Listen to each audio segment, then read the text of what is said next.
हरे कृष्णा। भक्ति शास्त्री पाठ्यक्रम श्री उपदेशामृत। पूर्व के सत्र में हमने श्लोक क्रमांक 2 पे चर्चा की थी, जिसमें 6 ऐसी वस्तुएं जो पूर्ण रूप से भक्ति का नाश कर देती है। तो हम उस श्लोक को पुनः उच्चारण करेंगे। बहुत ही महत्वपूर्ण श्लोक है। अत्याहार प्रयासश्च प्रजल्पो नियमाग्रह जनसंगश्च लौल्यश्च षड्भिर्भक्तिर्विनश्यति। शब्दार्थ अति आहार, अधिक भोजन करना या अत्यधिक संग्रह करना। प्रयास, अत्यधिक उद्यम। च तथा प्रजल्प, व्यर्थ की बातें करना। नियम, विधि विधान। आग्रह, अत्यधिक आसक्ति। या अग्रह, अत्यधिक उपेक्षा। जनसंग, सांसारिक व्यक्तियों की संगति। च तथा लौल्यम, अत्यधिक अभिलाषा या लालच। च तथा षड्भी, इन 6 के द्वारा। भक्ति, भक्ति विनश्यति, नष्ट हो जाती है। अनुवाद: जब कोई निम्नलिखित 6 क्रियाओं में अत्यधिक लिप्त हो जाता है तो उसकी भक्ति विनष्ट हो जाती है। पहला, आवश्यकता से अधिक खाना या आवश्यकता से अधिक धन संग्रह करना। दूसरा, उन सांसारिक वस्तुओं के लिए अत्यधिक उद्यम करना जिनको प्राप्त करना अत्यंत कठिन है। तीसरा, सांसारिक विषयों के बारे में व्यर्थ बातें करना। चौथा, शास्त्रीय विधि विधानों को आध्यात्मिक उन्नति के लिए नहीं अपितु केवल नाम के लिए अभ्यास करना या शास्त्रों के विधि विधानों को त्याग कर स्वतंत्रता पूर्वक या मनमाना कार्य करना। पांचवा, ऐसे सांसारिक व्यक्तियों की संगति करना जो कृष्ण भावनामृत में रुचि नहीं रखते। तथा छठवा, सांसारिक उपलब्धियों के लिए लालच करना। तो इन 6 वस्तुओं में से हमने प्रथम 2 वस्तुओं पर चर्चा की थी, अत्याहार और प्रयासश्च। अत्याहार का अर्थ है अधिक भोजन करना या अत्यधिक धन संग्रह करना। खाली अत्याहार इसी से संबंधित नहीं है। हम वस्तुओं को इकट्ठा कर लेते हैं पर उसका इस्तेमाल नहीं करते, उसको भी अत्याहार कहा गया है। हमने बहुत सारे उदाहरण भी श्रवण किए थे। ज्यादा ग्रंथ खरीद लेना और उसको पढ़ना नहीं। अपने MP3 प्लेयर में बहुत सारे लेक्चर रिकॉर्ड कर लेना पर उसको सुनना नहीं। बहुत सारे पोशाक खरीद लेना और उसको सजा के रखना। हर एक व्यक्ति का अपना अपना शौक होता है। तो कई व्यक्ति ऐसे होते हैं जो बहुत धनवान होते हैं, उनको बहुत ही महंगी महंगी गाड़ियां रखने की इच्छा होती है। वो रख लेते हैं पर चलाते नहीं है, खाली दर्शन करते रहते हैं, उसका सफाई करते रहते हैं। वो भी अत्याहार है। ऐसी वस्तुएं भक्ति का नाश करने वाली है। इसलिए भक्त के लिए रूप गोस्वामी कहते हैं अत्याहार से भक्त को बचना चाहिए। अत्यधिक भोजन करेंगे उससे बीमारी बढ़ेगी, नींद ज्यादा आएगी, व्यक्ति ज्यादा तमोगुण में जाएगा। और अत्यधिक धन संग्रह करेंगे तो धन को मेंटेन करने में समय जाएगा, कृष्ण भावनामृत के लिए समय नहीं मिलेगा। तो प्रभुपाद जी के तात्पर्य में हमने सुना था 3 प्रकार की शक्तियां हैं, अंतरंगा, तटस्था और बहिरंगा। तो जीवात्मा कौन सी शक्ति के निरीक्षण में है इस समय? बहिरंगा शक्ति, माया देवी। फिर प्रभुपाद जी कहते हैं अगर जब तक जीवात्मा अपनी मूल वास्तविक स्थिति को प्राप्त नहीं कर पाता है तब तक वो बहिरंगा शक्ति में ही रहेगा। मूल वास्तविक स्थिति क्या है जीव की? जीवेर स्वरूप कृष्णेर नित्यदास। उसके पश्चात प्रभुपाद जी महात्मा शब्द का अर्थ बताते हैं। महात्मा किसको कहते हैं? जिसका हृदय कभी भी संकुचित नहीं होता, जो हमेशा दूसरों के लिए सोचता है, जिसका हृदय विशाल होता है, जो अंतरंगा शक्ति के निरीक्षण में रहता है।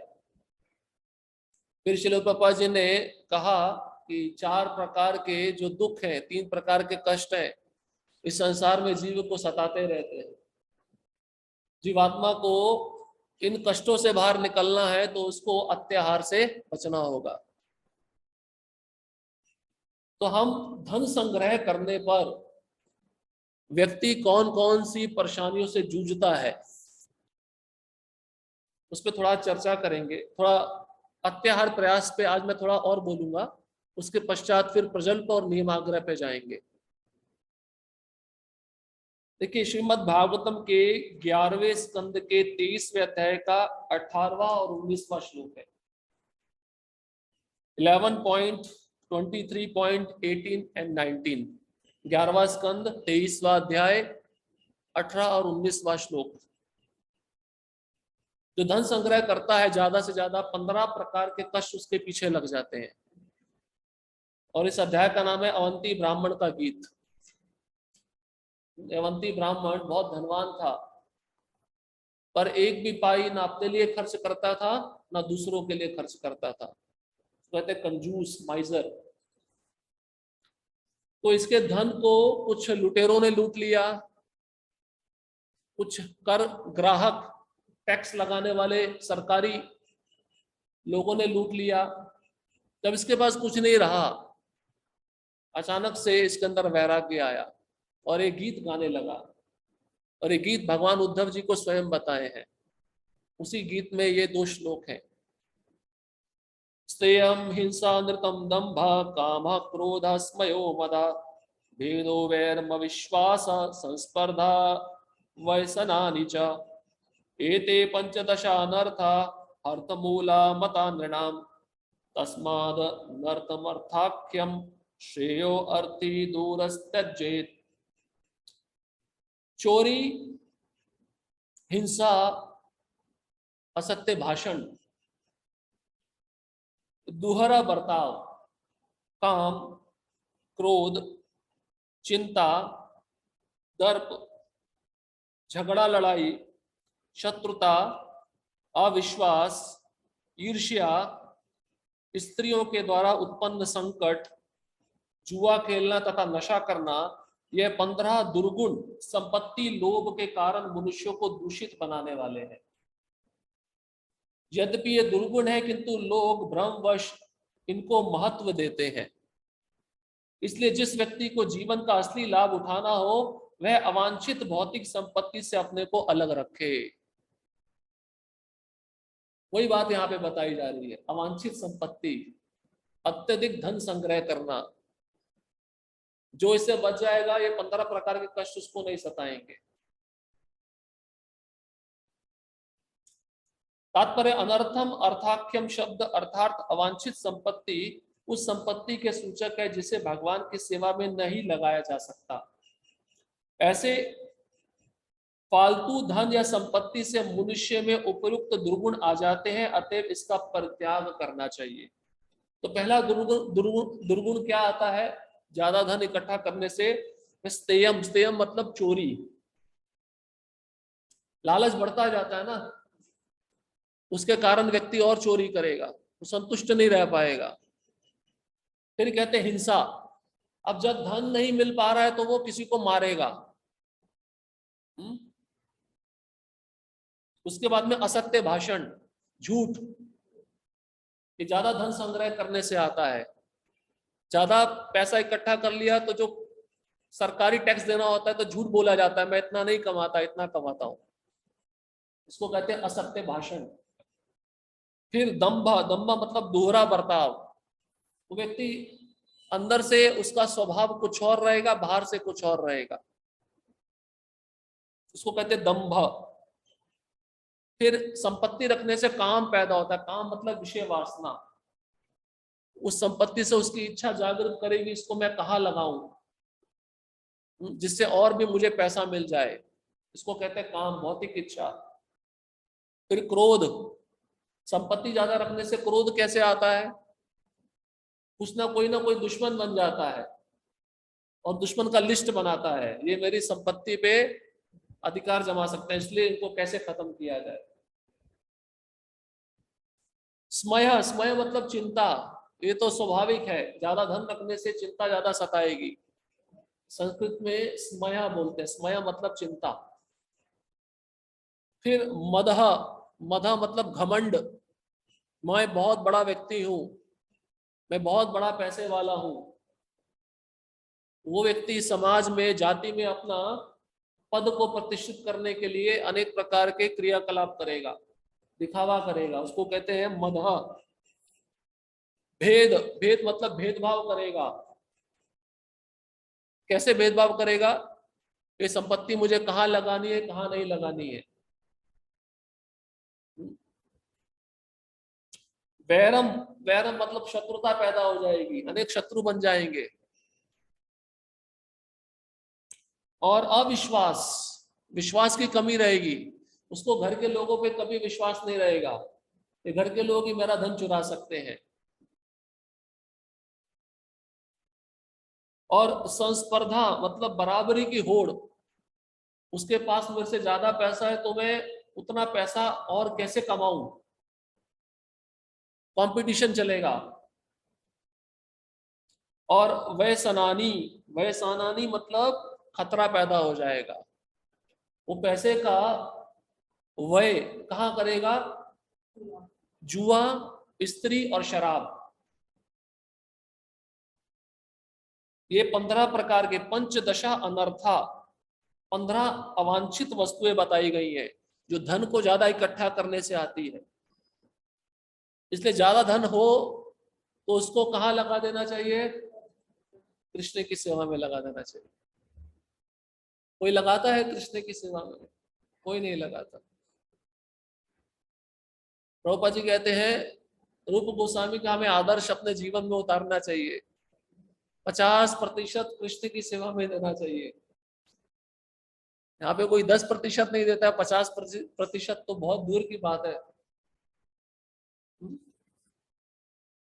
तो इस प्रकार से अत्यधिक धन संग्रह करने से 15 अवांछित वस्तुएं अपने आप आ जाती हैं, ये उसके साथ में बैठी हुई हैं।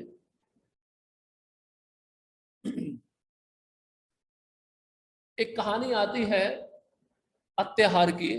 एक जमींदार था और उसके पास जमीन की कोई कमी नहीं थी, उसके पास बहुत प्रॉपर्टी था, बहुत संपत्ति था, एकड़ों एकड़ बहुत भूमि थी। उसके पास एक व्यक्ति आया, बहुत गरीब था, उसने जमींदार को बोला कि मुझे आपके हिस्से में से कुछ जमीन चाहिए। जमींदार ने कहा ठीक है, मैं जमीन देने के लिए तैयार हूं, पर आपको कुछ नियम स्वीकार करने होंगे। क्या नियम? सुबह का 9 बज गया है, अभी आपको दौड़ लगानी होगी और यहां से 50 किलोमीटर दूर तक मेरी ही जमीन है, चारों दिशाओं में। आप दौड़ लगाओ, आप जहां तक दौड़ लगा लोगे, थक जाओगे, रुक जाओगे, उतनी जमीन आपकी। परंतु एक नियम है, शाम को 5 बजे तक आपको वापस इसी जगह पे आना है। नहीं आ पाए तो जितना दौड़ लगाया सब खत्म, व्यर्थ, कोई जमीन नहीं मिलेगी। इस व्यक्ति ने सोचा बहुत अच्छा उपाय है, मैं युवक हूं, जवान हूं, कम समय में ज्यादा दौड़कर ज्यादा जमीन प्राप्त कर सकता हूं। इस व्यक्ति ने दौड़ लगाना शुरू किया। दौड़ लगाते लगाते सूर्य बढ़ रहा था, ये भी भाग रहा था, भागते भागते इसका शक्ति कम होता जा रहा था। और हर एक एकड़ भूमि पर उस जमींदार का एक व्यक्ति रहता था जो उस जमीन का रखवाली करता था। तो उन व्यक्तियों को इस जमींदार ने कह दिया था, ये जो युवक है जितना रास्ता पार करता जाता है उतना मेरे को आप बताते रहना, जिससे इसका जमीन इसका हो जाएगा, भागते भागते। तो ये युवक भागता रहा, भागता रहा, भागते भागते लगभग 3 बज गया और बहुत दूर तक जा चुका था, क्योंकि लालच इसको क्या कह रहा था, थोड़ा और भागते, थोड़ा और जमीन मिल जाएगा और वापस तो मैं जल्दी आ जाऊंगा, क्योंकि शक्ति बहुत ज्यादा है, वृद्ध अवस्था तो है नहीं, युवक हूं, तेज दौड़ सकता हूं। तो अत्यधिक प्रयास के कारण, अत्याहार के कारण ये दौड़ता गया और लगभग ये 25 किलोमीटर तक पहुंच गया। और इसने देखा 3 बज चुका है, अब मेरे पास 2 घंटा है वापस आने के लिए। पर जब वापस आने का इसने सोचा तो इसकी शक्ति पूरी खत्म हो चुकी थी। और इसने प्रयास किया, प्रयास करते करते ये जो समय निश्चित किया गया था वो 5 बजे का, वहां 5 बजे तक वहां पर नहीं पहुंच पाया। तो जितना इसने दौड़ लगाया था, प्रयास किया था, प्रयत्न किया था, वो सब विफल हो गया। इसको कहते हैं अत्याहार। और ये अत्याहार का मूल जड़ क्या है? जनसंघ, भौतिकतावादी लोगों की संगति, जिसको हम आगे चर्चा करेंगे। उसके कारण ये अत्याहार पैदा होता है। जैसे देखिए, भक्त जो होता है वो अंतरंगा शक्ति में रहता है तो संतुष्ट रहता है, और जो अभक्त है वो बहिरंगा शक्ति में रहता है, उसके अंदर लोभ पैदा होता है। पानी हाटी दही चीड़ा उत्सव सुना है आपने? तो लीला को अगर आप पढ़ेंगे, सारे भक्त थे, उनके हाथ में 2-2 पात्र दिए गए, एक में दही में भिगोया हुआ चिवड़ा था और दूसरा दूध में भिगा हुआ चिवड़ा था। तो बताया जाता है इतने भक्त थे, जिसको जहां जगह मिली वो बैठ गया, झगड़ा नहीं करने लगा। अब कई भक्त बहुत दयालु होते हैं, उनको जमीन पर जगह नहीं मिली तो उन्होंने सोचा गंगा नदी में जगह है, चलो उसी में बैठ के खाएंगे। तो कुछ भक्त गंगा नदी में चले गए, वहां पे बैठ के खाने लगे। और जिसको जितना मात्रा में चिवड़ा मिल रहा था, जिस स्थान पे मिल रहा था, वो भक्त उसमें संतुष्ट था, क्योंकि अंतरंगा शक्ति के संरक्षण में है। और जो अभक्त होते हैं, भौतिक शक्ति के संरक्षण में रहते हैं, उनको जितना दिया जाए उतना कम रहता है। इसलिए ये अत्याहार से हमें बचना चाहिए। कुंती महारानी भी अपनी प्रार्थना में देखिए क्या कहती है, ये 4 चीजों के कारण ही व्यक्ति आपको प्राप्त नहीं कर पाता। पहला स्कंद 8वां अध्याय 26वां श्लोक, जन्मैश्वर्य श्रुतश्री विरेदा मान मदा पुमान नैवा हर्ति विधातुम वे त्वात्म किंचन गोचरम। हे प्रभु, आप सरलता से प्राप्त होने वाले हैं, लेकिन केवल उन्हीं के द्वारा जो भौतिक दृष्टि से अकिंचन है। भौतिक दृष्टि से अकिंचन कौन है? भक्त है, जो संतुष्ट रहते हैं, जिनको जिस अवस्था में जो भी मिल जाता है उसमें कभी भी लालच नहीं करते। कुंती महारानी कह रही है आप ऐसे भक्तों को प्राप्त हो सकते हैं जो अत्यधिक आहार या अत्यधिक धन संग्रह नहीं करते, जो सम्मानित कुल, ऐश्वर्य, उच्च शिक्षा तथा शारीरिक सौंदर्य के द्वारा भौतिक प्रगति के पथ पर आगे बढ़ने के प्रयास में लगा रहता है, वह आप तक एकनिष्ठ भाव से नहीं पहुंच पाता। और ये 4 चीजों के लिए ही व्यक्ति दौड़ लगा रहा है संसार में। जो अत्याहार चल रहा है, प्रयास चल रहा है, इन 4 चीजों के लिए चल रहा है। कौन कौन सी चीजें हैं? कुंती महारानी पहले कहती हैं जन्म, उच्च कुल में जन्म।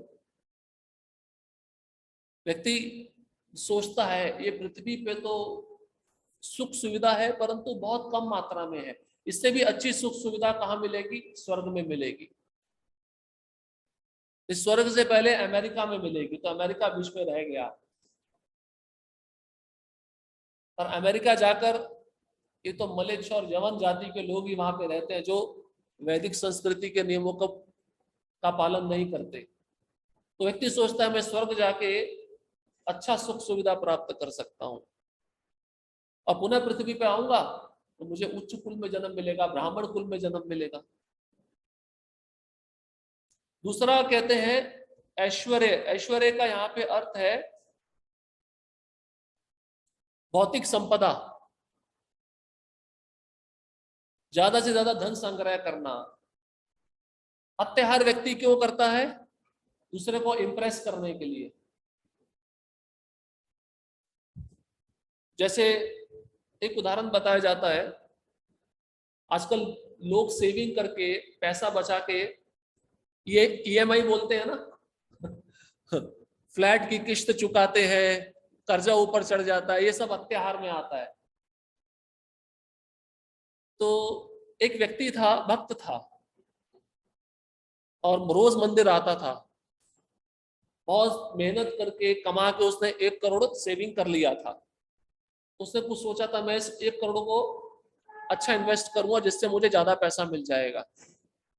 पर जैसी शादी हुई तो पत्नी ने बोला अभी 1 करोड़ की बजाय आपको 5 करोड़ सेविंग करना है। तो पत्नी के आज्ञा के अनुसार वह व्यक्ति उस मंदिर में आना बंद हो गया, उसका जप चला गया,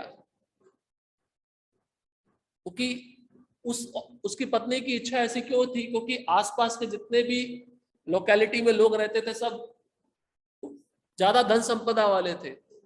उसकी इच्छा हुई तो हमारे पास भी धन संपदा होनी चाहिए, हमारे पास भी एक अच्छा फ्लैट हो, अच्छी गाड़ी हो। उसके लिए व्यक्ति क्या करता है? लोन लेता है।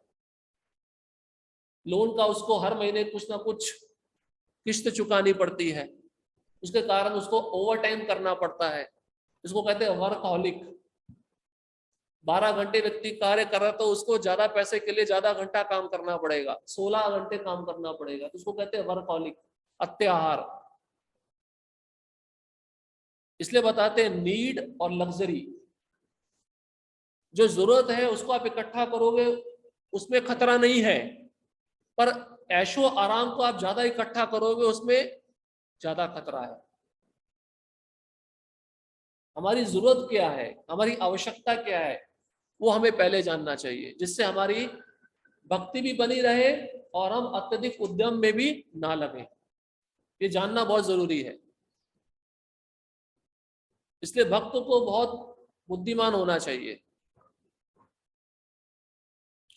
तो 4 प्रकार के बाद में आएंगे, पहले इसके तात्पर्य में पढ़ते हैं। प्रभुपाद जी तात्पर्य में लिखते हैं, भौतिक दृष्टि से समुन्नत होने का अर्थ है किसी कुलीन परिवार में जन्म लेना और प्रचुर संपत्ति, शिक्षा तथा आकर्षक सौंदर्य से युक्त होना। सारे भौतिकतावादी लोग इन सारे भौतिक ऐश्वर्यों को प्राप्त करने के पीछे पागल रहते हैं और इसी को भौतिक सभ्यता की उन्नति कहा जाता है। लेकिन परिणाम यह होता है कि इन समस्त क्षणिक भौतिक संपत्तियों के होने से मनुष्य कृत्रिम रूप से गर्वित हो उठता है और मदान्ध हो जाता है। मदान्ध मतलब अंधा हो जाता है उस भौतिक ऐश्वर्य में। शुद्ध शुद्ध भी एक ऐश्वर्य है, शिक्षा, उच्च शिक्षा, ज्यादा से ज्यादा डिग्री, ये भी अत्याहार में आता है।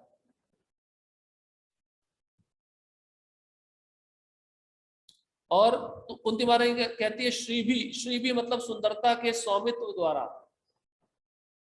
तो व्यक्ति, आप देखिए कितना आधुनिक टेक्नोलॉजी आ गई है, कितना भी काला व्यक्ति क्यों ना उसको गोरा बनाया जा सकता है। तो सौंदर्य के आधार पे वो गर्व करने लगता है, मैं कितना सुंदर हूं।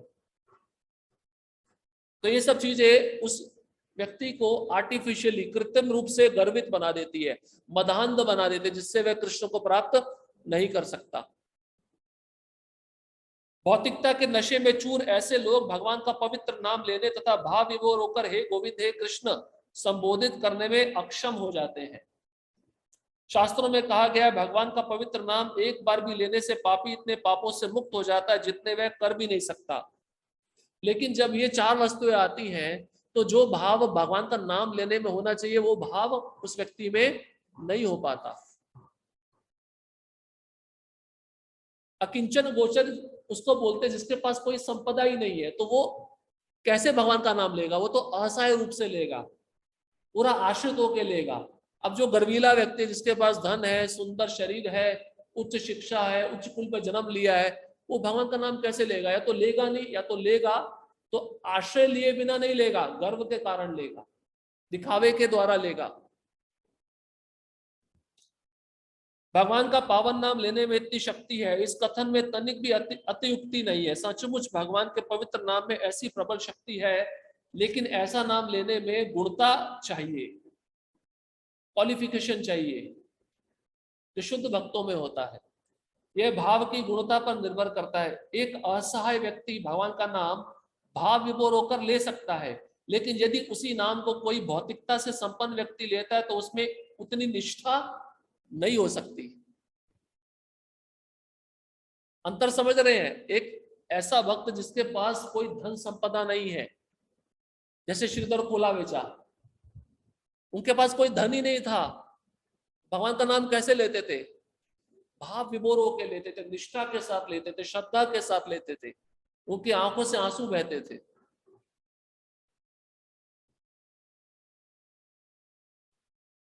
भौतिकता के मद में फूला रहने वाला व्यक्ति यदा कदा भगवान का पवित्र नाम जप सकता है, लेकिन वह गुणता पूर्वक नाम लेने में अक्षम होता है।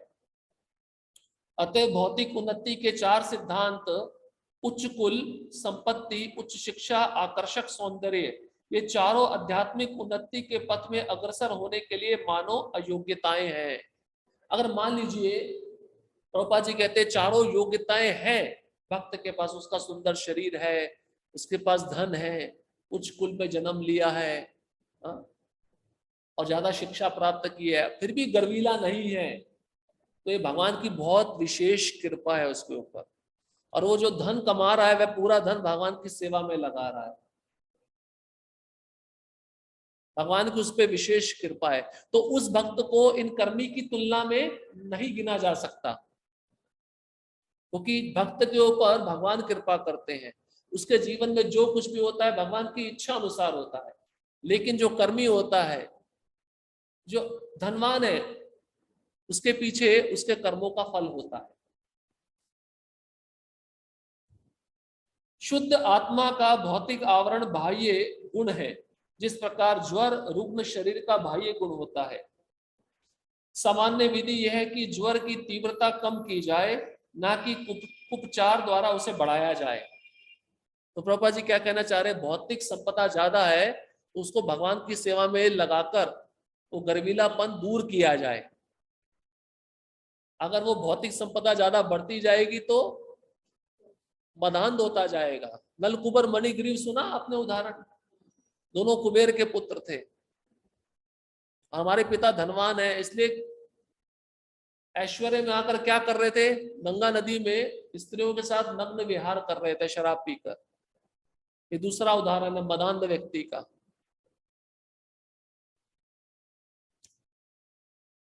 कभी कभी ऐसा देखा जाता है कि आध्यात्मिक दृष्टि से उन्नत व्यक्ति भौतिक रूप से निर्धन रह जाते हैं, लेकिन इससे हतोत्साहित नहीं होना चाहिए, उल्टे निर्धनता शुभ चिन्ह है। प्रभुपाद जी कह रहे हैं कभी कभार देखा जाता है धनवान व्यक्ति निर्धन बन जाता है, ये अच्छा लक्षण है। क्यों? क्योंकि भगवान नहीं चाहते कि उसके ऊपर गर्वीलापन आ जाए। इसलिए भगवान क्या कहते हैं? सबसे पहले जब मैं कृपा करता हूं तो क्या करता हूं? हरिष्य तद्धनम शनैः, उसका धन छीन लेता हूं। धन जो लोगों को शहद से भी मीठा है, उसको मैं सबसे पहले छीनता हूं, क्योंकि इसके कारण ये मुझे प्राप्त नहीं कर पाएगा। जीवन का उद्देश्य उस भौतिक मद को घटाना होना चाहिए जिसके कारण मनुष्य अपने जीवन के उद्देश्य के विषय में अधिकाधिक भ्रमित होता जाता है। इस प्रकार से मोहग्रस्त व्यक्ति भगवत धाम जाने के लिए सर्वथा अनुपयुक्त होते हैं। ये चार जो कुंती महारानी कह रही है अयोग्यताएं हैं किसी व्यक्ति के पास है, तो वह भगवत धाम कभी भी प्रवेश नहीं कर सकता। और ये चार वस्तुएं किसी भक्त के पास में है, वो भगवान की सेवा में लगा है, तो उसके लिए भगवत धाम के दरवाजे खुले हुए हैं। अब चार प्रकार के गृहस्थ भक्त होते हैं। ये प्रयास को अपने जीवन में कैसे वह उतारते हैं, ये देखिए। पहला प्रकार का होता है जो स्वनिष्ठ कहलाता है। स्वनिष्ठ, बिलो स्वनिष्ठ, स्वनिष्ठ से नीचे होता है। ये कैसा गृहस्थ होता है? जो अपने कार्य से आसक्त रहता है पर थोड़ा बहुत माला जप करता रहता है। पर जब करते करते उसको चिंता रहती है अपने काम की, अपने ऑफिस की, मुझे जॉब अच्छे से करना चाहिए जिससे मेरा बॉस नाराज ना हो जाए। इसको कहते हैं स्वनिष्ठ के नीचे, बिलो स्वनिष्ठ, जो अपने कार्य के प्रति आसक्त है पर थोड़ा बहुत कृष्ण भावनामृत को ध्यान दे रहा है, ज्यादा नहीं। दूसरा होता है स्वनिष्ठ, इसको कहते हैं डिटैच्ड, जो आसक्त नहीं होता। ये दूसरे प्रकार का ग्रस्त होता है, इसमें प्रयास बिल्कुल नहीं होता। ये रोज मंगल आरती आएगा अपनी पत्नी और बच्चों के साथ और दूसरों को प्रचार करके कृष्ण भावनामृत प्रदान करेगा। ये स्वनिष्ठ लेवल का गृहस्थ भक्त होता है जो डिटैच्ड रहता है।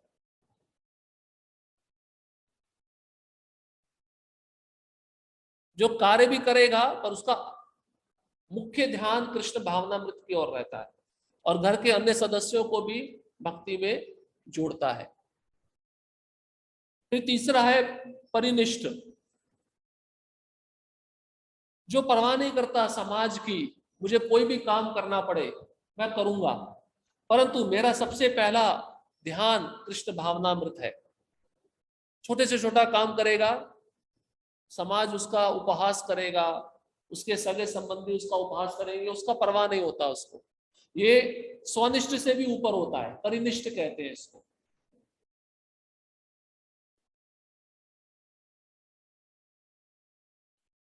और चौथा इसको कहते हैं निरपेक्ष, जो पति पत्नी बच्चे पूरा फुल टाइम हो गए, गुरु और भगवान को समर्पित हो गए, ये सबसे ऊपर श्रेणी का गृहस्थ होता है जिसको निरपेक्ष कहते हैं।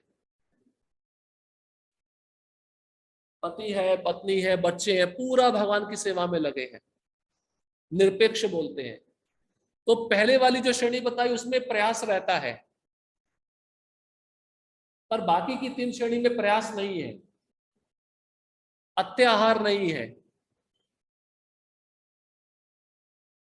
स्वनिष्ठ के नीचे स्वनिष्ठ, फिर परिनिष्ठ और फिर निरपेक्ष।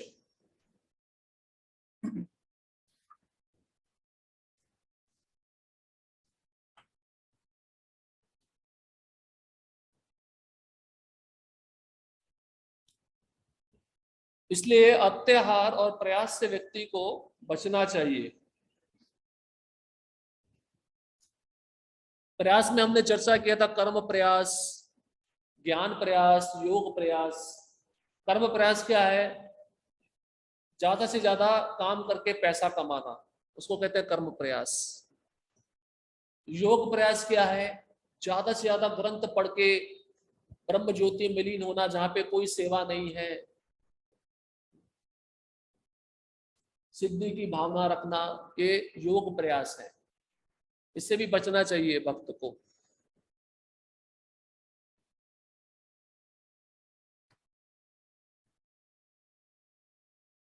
देखिए, अब एक प्रश्न है, मान लीजिए एक गृहस्थ परिवार है, उनके पास स्कूटर है और उनको रोज मंगल आरती जाना है, पर घर से मंदिर की दूरी बहुत लंबी है।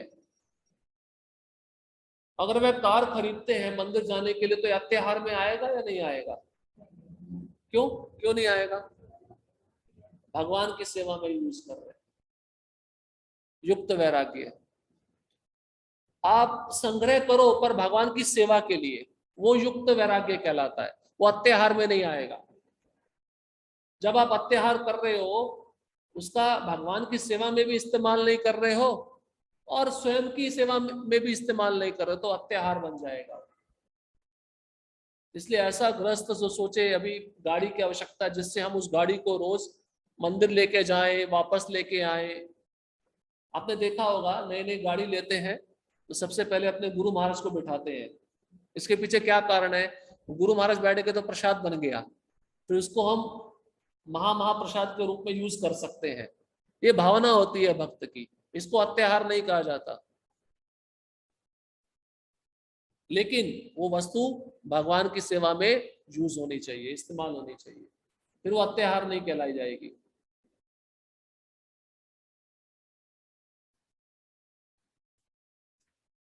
ठीक है, अत्याहार और प्रयास में लगभग बहुत सारी चीजें कवर कर दी हैं।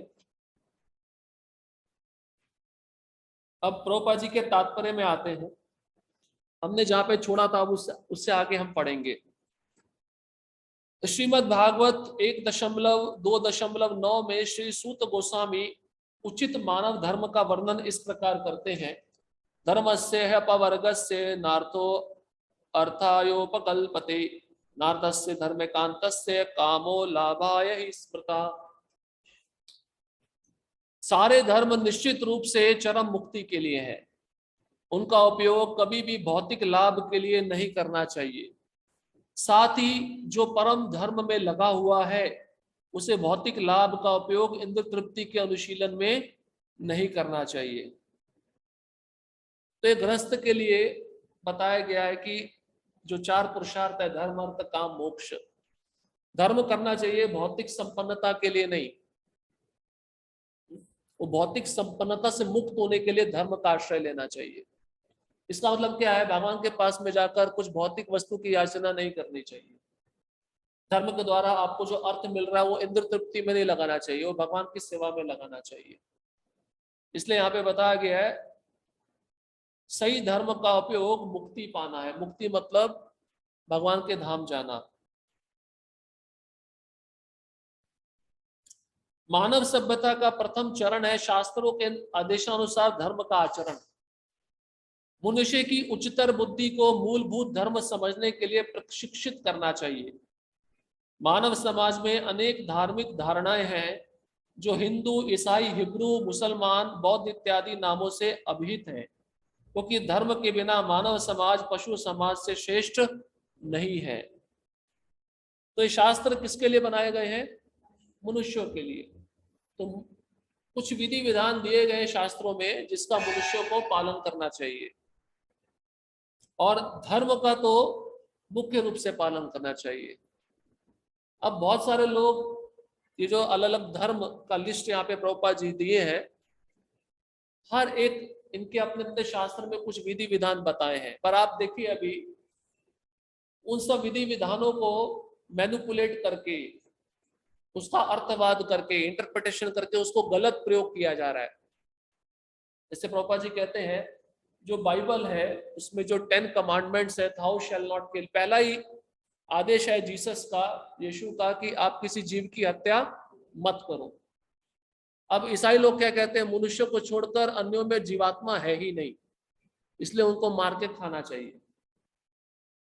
तो ये उस बाइबल का अवज्ञा किया जा रहा है, जिसके कारण व्यक्ति नहीं मान रहा ना, उस धर्म शास्त्र को नहीं मान रहा है, अपने ही धर्म के विधि विधानों का पालन नहीं कर रहा है, तो उसका गंतव्य स्थान क्या होगा? नरक होगा। इसलिए प्रभुपाद बोले अगर व्यक्ति धर्म के नीति नियमों का पालन नहीं करता है तो वह पशु समाज से श्रेष्ठ नहीं है, पशु के समान ही है।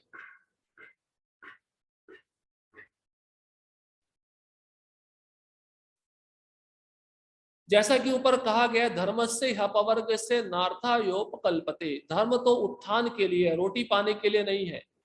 कभी कभी मानव समाज तथा कथित धर्म की पद्धति का निर्माण कर लेता है जिसका उद्देश्य भौतिक उत्थान होता है, लेकिन यह धर्म के उद्देश्य से बहुत दूर है।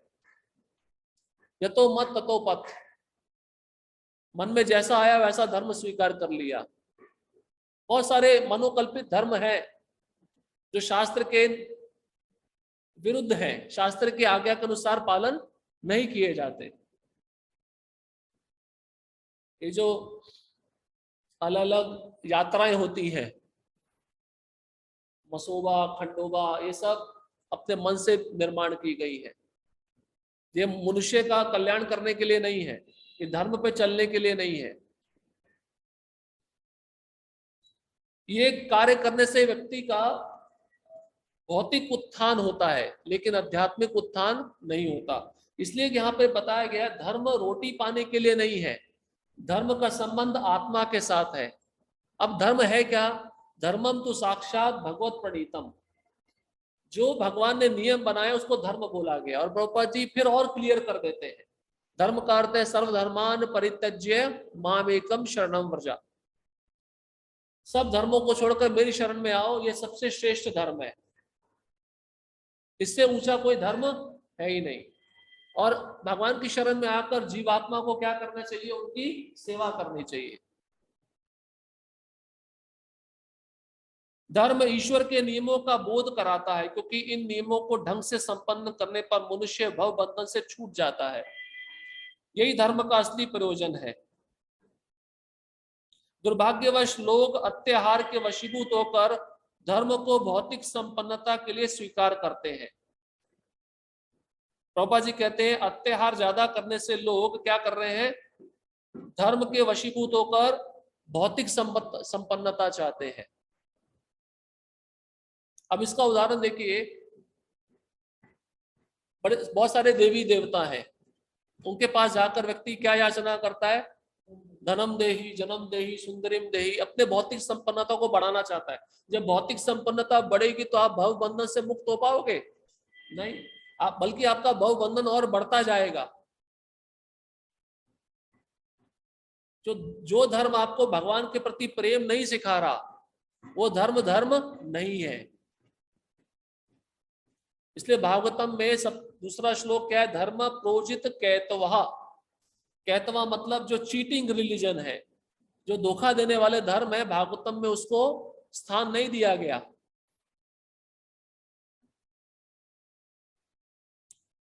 लेकिन असली धर्म लोगों को कृष्ण भावनामृत का अनुशीलन कराते हुए जीवन की कम से कम आवश्यकताओं से तुष्ट होना सिखाता है।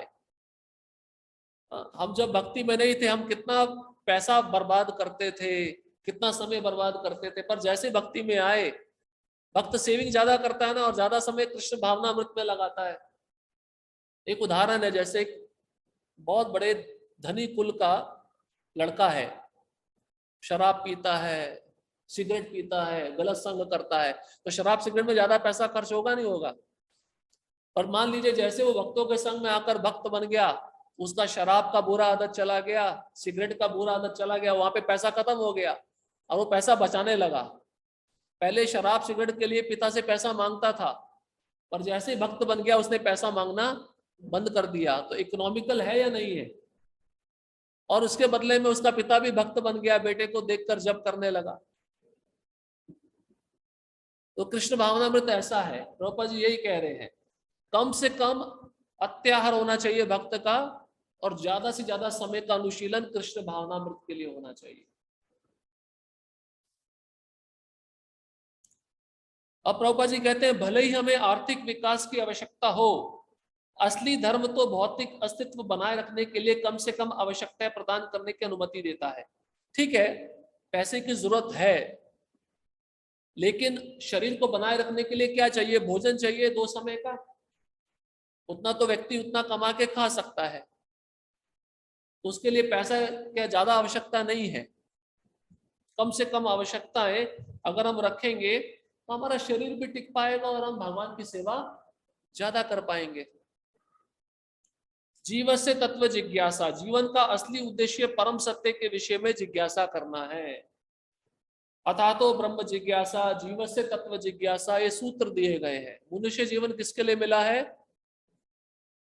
कृष्ण को जानने के लिए मिला है, परम सत्य को पहचानने के लिए मिला है।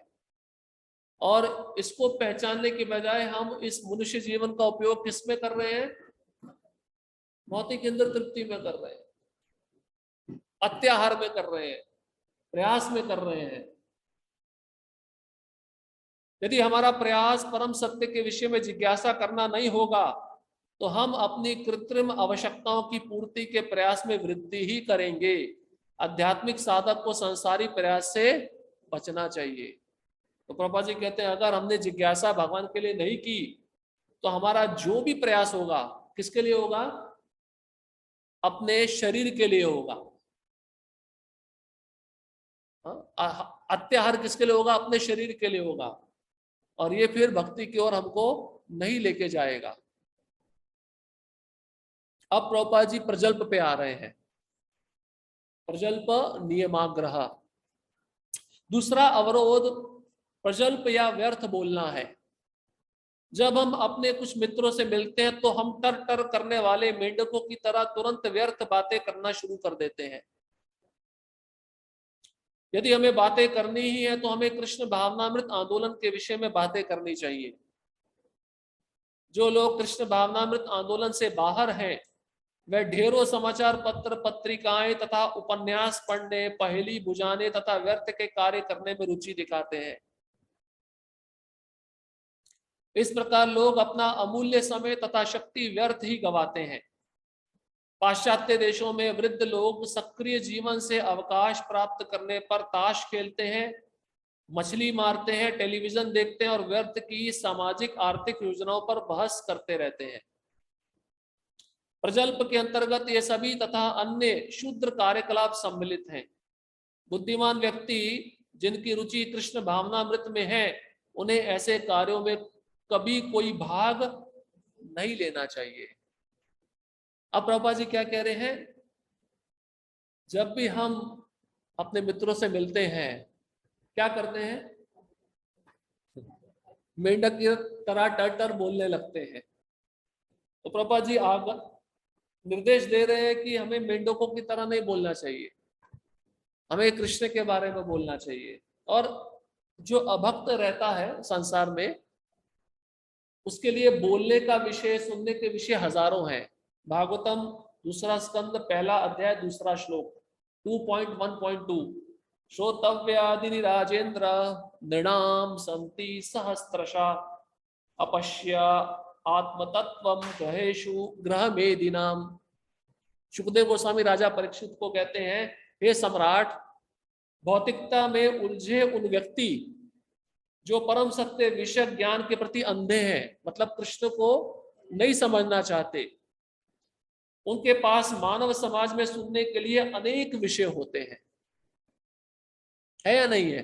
निर्णाम संति सहस्त्रशा, सहस्त्रशा मतलब सैकड़ों तथा हजारों, और निर्णाम मतलब मनुष्य मानव समाज के लिए। जो भक्त नहीं है व्यर्थ की बातें करते रहते, नहीं करते रहते दिन भर। अब प्रभुपाद जी तात्पर्य में क्या कहते हैं, प्रामाणिक शास्त्रों में पारिवारिक जीवन के लिए दो नाम हैं, एक गृहस्थ और दूसरा गृहमेधी। गृहस्थ वह है जो अपनी पत्नी तथा बच्चों के साथ रहते हैं लेकिन परम सत्य की अनुभूति के लिए आध्यात्मिक जीवन बिताते हैं। तो गृहस्थ, ग्रह अस्त, ग्रह मतलब घर, जो घर में स्थित है पर उसका उद्देश्य क्या है, स्वयं भी कृष्ण भावना भावित बनना और पत्नी और बच्चों को भी भक्त बनाना, उसको कहते हैं गृहस्थ। इसलिए गृहस्थ एक आश्रम है। आश्रम मतलब जहां पे आध्यात्मिक विधि विधानों का अनुशीलन हो रहा है, उसको कहते हैं आश्रम। किंतु गृहमेधी वे हैं जो केवल पारिवारिक सदस्यों के लाभ के लिए जीवित रहते हैं और इस प्रकार वे अन्यों से ईर्ष्या करते हैं, भले यह लाभ केंद्रित हो या विस्तृत। हमने सुना था ना, विस्तृत, विस्तीर्ण इंद्र तृप्ति। अब गृहमेधी कौन होते हैं, जो परिवार का पालन पोषण करेंगे, भक्ति से कुछ भी लेना देना नहीं है। या तो परिवार का पालन पोषण करेंगे, या बड़े नेता बन के राज्य का पालन पोषण करेंगे, या और भी बड़े नेता बन गए तो राष्ट्र का पालन पोषण करेंगे। तो उनकी इंद्र तृप्ति या तो अपने तक सीमित रहती है या उनकी इंद्र तृप्ति विस्तीर्ण होती है, विस्तारित होती है, एक्सटेंडेड सेंस ग्रेटिफिकेशन। मेधी शब्द अन्यों से ईर्ष्या का सूचक है। देखिए, ग्रह मेधी, मेधी मतलब दूसरों से ईर्ष्या करना। ऐसा व्यक्ति जो घर में तो रह रहा है पर आस पड़ोस के लोगों से ईर्ष्या करता है कि उनकी संपदा, उनका धन मेरे से अधिक कैसे है, और अधिक है तो मैं वहां तक कैसे पहुंचूं, इसको कहते हैं मेधी। ग्रह मेधी जो दूसरों से ईर्ष्या करता है। ग्रह मेधी केवल पारिवारिक मामलों में रुचि रखने के कारण निश्चित रूप से अन्यों के प्रति ईर्ष्यालु रहते हैं। अतएव एक गृहमेधी का दूसरे गृहमेधी से अच्छा संबंध नहीं रहता और व्यापक रूप में एक जाति, समाज या राष्ट्र स्वार्थी रुचि के कारण अन्य जाति, समाज या राष्ट्र से अच्छे संबंध नहीं रखते। आपस में देशों में भी दुश्मनी होती है, आपस में समाज में भी दुश्मनी होती है। तो ये सब मेधी की श्रेणी में आते हैं, जिनका एकमात्र उद्देश्य ईर्ष्या करना है। इस कलयुग में सारे गृहस्थ एक दूसरे से ईर्ष्या करते हैं, प्रभुपाद जी लिख रहे हैं, क्योंकि वे परम सत्य के ज्ञान के प्रति अंधे हैं। उनके पास सुनने के लिए अनेक प्रकार के विषय हैं। कौन कौन से सुनने के लिए विषय हैं? सुनिए, राजनीतिक, पॉलिटिक्स, जो आज तक गर्म मुद्दा रहता है, इसलिए पहले भी बताया, जो बाइडन अच्छा है या मोदी अच्छा है, मोदी की रैंकिंग कहां पहुंच गई, एलोपैथी अच्छा है, होम्योपैथी अच्छा है, ये सब प्रजल्प है। राजनीतिक पहला विषय होता है, इसलिए न्यूज़पेपर पढ़ा जाता है। आज की ताजा खबर क्या है, ब्रेकिंग न्यूज, ये सब प्रजल्प में आता है, जो भक्ति से जिसका कोई संबंध नहीं है। इसलिए न्यूज़पेपर को कली पुराण कहा गया। कली पुराण, कली की सारी चर्चाएं रहती हैं।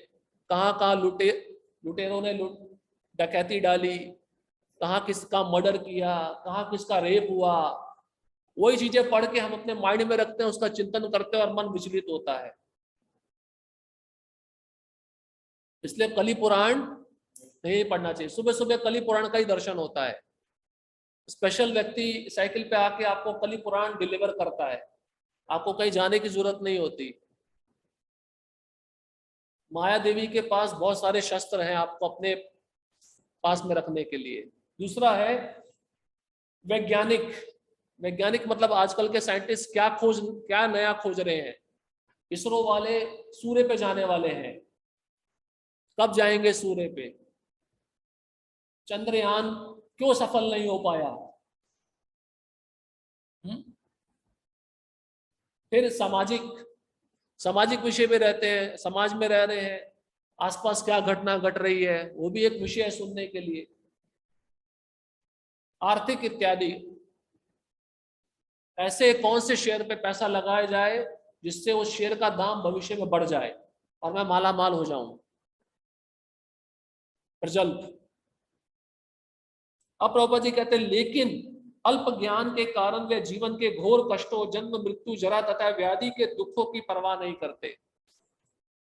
वास्तव में मनुष्य जीवन तो जन्म मृत्यु जरा तथा व्याधि का अंतिम हल खोज निकालने के लिए है, लेकिन भौतिक प्रकृति के द्वारा मोहग्रस्त होने के कारण ग्रह मेदी आत्म साक्षात्कार के विषय में सब कुछ भूल जाते हैं। जीवन की समस्याओं का अंतिम हल तो भगवत धाम को वापस जाना है, जैसा कि भगवत गीता के 8वें अध्याय के 16वें श्लोक में कहा गया, जहां वहां जगत के सारे क्लेश यथा जन्म मृत्यु जरा तथा व्याधि दूर हो जाते हैं। तो ग्रह मेदी इस संसार में रहना चाहता है। भगवत धाम वापस जाने की विधि है भगवान तथा उनके नाम रूप गुण लीलाओं साथ समान तथा विविधता के विषय में श्रवण करना। मूर्ख लोग यह बात नहीं जानते, वे तो प्रत्येक नाशवान वस्तु के नाम रूप आदि के विषय में कुछ ना कुछ सुनना चाहते हैं, और वे यह नहीं जानते कि सुनने की इस प्रवृत्ति का सदुपयोग परम कल्याण के लिए किस तरह किया जाए। वे भ्रांत तो रहते ही हैं, अतः वे परम सत्य के नाम रूप गुणों आदि के विषयों में कुछ मिथ्या साहित्य भी तैयार कर लेते हैं। तो ये आगे आएगा नॉवेल्स, ये भी प्रभुपाद जी तात्पर्य में बता दिए। साहित्य, इसको जो पढ़ता है ये भी प्रजल्प है। अतः मनुष्य को चाहिए कि वह केवल अन्यों से ईर्ष्या करने के लिए गृहमेदी ना बना रहे, उसे शास्त्रों के आदेश अनुसार असली गृहस्थ बनना चाहिए। तो प्रजल्प में क्या क्या आता है, लिस्ट है, देखिए क्या लिस्ट है। समाचार पत्र, पत्रिकाएं, पत्रिकाएं मतलब मैगजीन, उपन्यास, उपन्यास मतलब नॉवल, पहेली बुझाना, क्रॉसवर्ड, इस सब प्रजल्प में आता है। उसके पश्चात व्यर्थ के कार्य करने में रुचि दिखाना, इससे क्या होता है, समय की बर्बादी और शक्ति का बर्बादी। अब प्रभुपाद जी पाश्चात्य जगत में प्रजल्प लोग कैसे करते हैं उसके बारे में बता रहे हैं। जो बूढ़े लोग हैं, रिटायर्ड हो चुके हैं, क्या करते हैं, ताश खेलते हैं। यहाँ पे भी आप देखते ही हो, टाइम पास। पर यमराज जब आते हैं फिर टाइम पास नहीं करते। मछली मारना, फिशिंग, बाहर के लोगों को मछली पकड़ना बहुत अच्छा लगता है, तो कांटा लेके बैठ जाता नदी के किनारे, जब तक मछली नहीं पकड़ी जाती तब तक बैठा रहता है। टेलीविजन देखना, टेलीविजन देखना भी प्रजल्प में आता है। और व्यर्थ की सामाजिक आर्थिक योजनाओं पर बहस करते रहना, डिबेट, दो पक्ष रहते हैं, ये उस पर आरोप लगाता है, वो उस पर आरोप लगाता है, वो भी देखना नहीं चाहिए, ये न्यूज में बहुत दिखाते हैं। ये सब प्रजल्प के अंतर्गत आता है। और पापा जी कहते हैं इसलिए इसमें भाग नहीं लेना चाहिए। अब देखिए 11वां स्कंद 28वां अध्याय और दूसरा श्लोक प्रजल्प से संबंधित है। बहुत ही अच्छा श्लोक है। 11वां स्कंद 28वां अध्याय दूसरा श्लोक।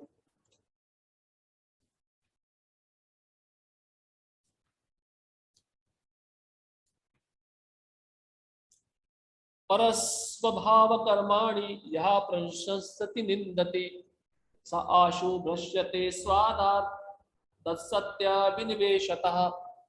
जो भी व्यक्ति दूसरों के गुणों तथा आचरण की प्रशंसा करता है या आलोचना करता है, वह मायामय द्वैतों में फंसने के कारण अपने उत्तमोत्तम हित से शीघ्र विपत हो जाएगा। मतलब आप किसी की प्रशंसा कर रहे हो, किसी की निंदा कर रहे हो, कैसे? ईर्ष्या के स्तर पे, वो भी प्रजल्प में आएगा। यहाँ पे बताया है मायामय द्वैतों में फंसने के कारण उसको जो शीघ्र लाभ मिलने वाला उससे वह वंचित हो जाएगा। भक्तों की स्तुति करना चाहिए, अच्छा है, उनकी निंदा नहीं करनी चाहिए, वो भी प्रजल्प में आएगा। भक्ति विनोद ठाकुर भक्ता लोक नामक पुस्तक में एक लिस्ट बनाए हैं प्रजल्प की, उसमें हम चर्चा करेंगे। किसी का स्तुति ईर्ष्या के स्तर पे नहीं करना चाहिए। जैसे कभी कभार देखा जाता है कोई व्यक्ति हमसे ज्यादा उन्नत हो तो हम ईर्ष्या के अंदर, ईर्ष्या का भाव है और उसका स्तुति हम ईर्ष्या के अनुसार करते हैं, तो ये भी हमको इस संसार में फंसा लेगा। तात्पर्य बद्ध जीव भौतिक प्रकृति पर अपना प्रभुत्व जमाना चाहता है और इस तरह अन्य बद्ध जीव की, जिसे वह अपने से घटिया समझता है, आलोचना करता है। ये क्यों होता है? क्योंकि मैं श्रेष्ठ हूं, वो निम्न है, उसको नीचा दिखाने के लिए वह उसकी निंदा करता है। इसी तरह वह एक उच्च भौतिकतावादी की प्रशंसा करता है क्योंकि वह उस उच्च पद का इच्छुक रहता है जिससे वह अन्यों पर प्रभुत्व दिखा सके। तो ये भी चर्चा करना, गरीब और अमीर, अमीर ज्यादा अच्छे हैं, गरीब ज्यादा दुखी है, ये भी प्रजल्प में आता है। अन्य भौतिकतावादी लोगों की प्रशंसा करना तथा आलोचना करना प्रत्यक्ष अथवा अप्रत्यक्ष रूप से अन्य जीवों की ईर्ष्या पर आधारित है और यह मनुष्य को स्व अर्थ, असली आत्महित अर्थात कृष्ण भावना मृत से नीचे गिराने वाले हैं। तो भौतिकतावादी लोगों की स्तुति और भौतिकतावादी लोगों की निंदा दोनों ही नहीं करना चाहिए। अगर आप दोनों चीजें करोगे तो आप अपने हित से नीचे गिर जाओगे। असत्य भी निवेशतः का अर्थ है क्षणिक या असत्य में लीन रहने से। यह शब्द सूचित करता है कि मनुष्य को ना तो भौतिक द्वंद्व का सहारा लेना चाहिए, ना ही भौतिकतावादी व्यक्तियों की प्रशंसा या आलोचना करनी चाहिए। प्रत्युत उसे चाहिए कि वह भगवान के शुद्ध भक्तों की प्रशंसा करे और भगवान के विरुद्ध विद्रोह की मनोवृत्ति की आलोचना करे, जिससे मनुष्य अभक्त बनता है। तो हमने पहले भी सुना था क्रोध का उपयोग कहाँ करना चाहिए? जो भक्त की निंदा कर रहा है, वो सही क्रोध है। भक्त की प्रशंसा करो पर भक्त के विरुद्ध जो है उसका आलोचना करो, तब आप सही स्थिति में हो। लेकिन आप भौतिकतावादी की प्रशंसा कर रहे हो और उसकी निंदा कर रहे हो, उससे क्या होगा? आपका मन विचलित होगा। ये प्रजल्प में आता है। किसी को निम्न वर्गीय भौतिकतावादी की आलोचना यह सोचकर नहीं करनी चाहिए कि उच्च वर्गीय भौतिकतावादी अच्छा है। दूसरे शब्दों में मनुष्य को चाहिए कि भौतिक तथा आध्यात्मिक का अंतर समझे और भौतिक स्तर पर अच्छे तथा बुरे के फेर में ना पड़े।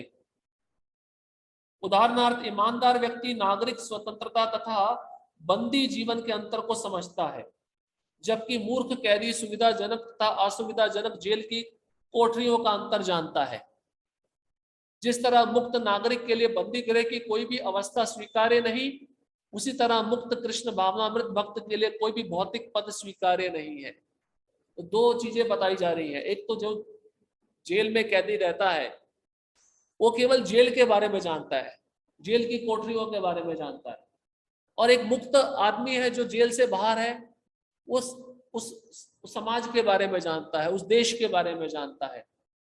तो दोनों की तुलना करते हुए भक्त को कोई भी भौतिक पद स्वीकार्य नहीं करना चाहिए। भौतिक पद मतलब उस व्यक्ति की निंदा और उस व्यक्ति की स्तुति भी नहीं करनी चाहिए।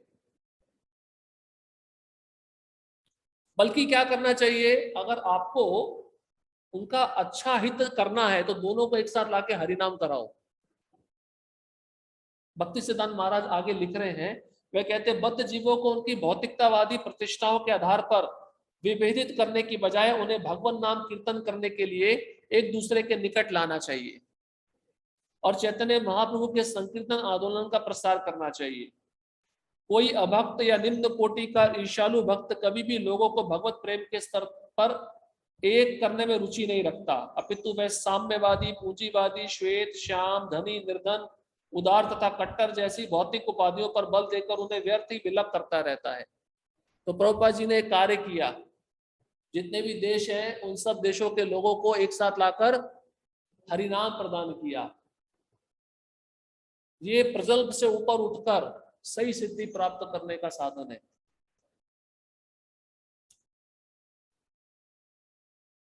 तो प्रजल्प में ये सब आता है।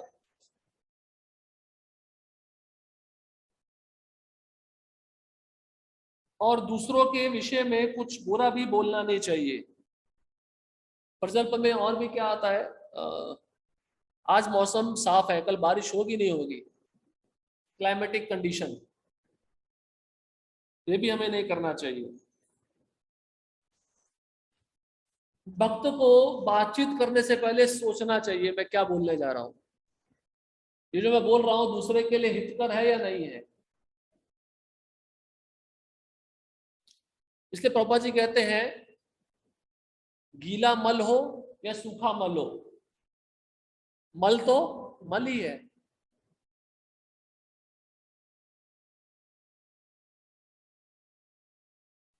इसलिए भेदभाव भौतिक स्तर पे नहीं होना चाहिए। या और भी एक विषय है, भारतीय भक्त अच्छे हैं, विदेशी भक्त अच्छे नहीं है, ये उड़िया है, ये बंगाली है, ये भेद देखे जाते हैं, सब प्रजल्प में आता है। इसलिए प्रभुपाद इस प्रजल्प की तुलना किससे कर रहे हैं, मेंढक की टर्टर से कर रहे हैं।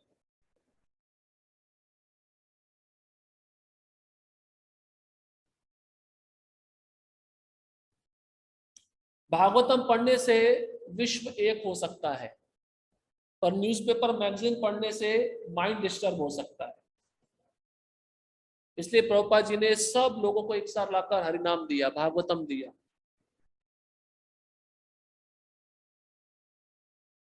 अब देखिए चौथा स्कंद, तीसरा अध्याय, 30वां अध्याय क्षमा कीजिए, और 19वां श्लोक, 4.30.90।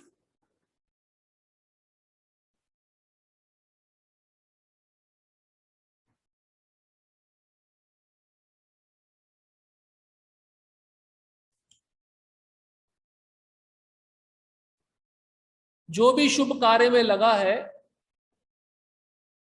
मुख्य रूप से भक्ति में,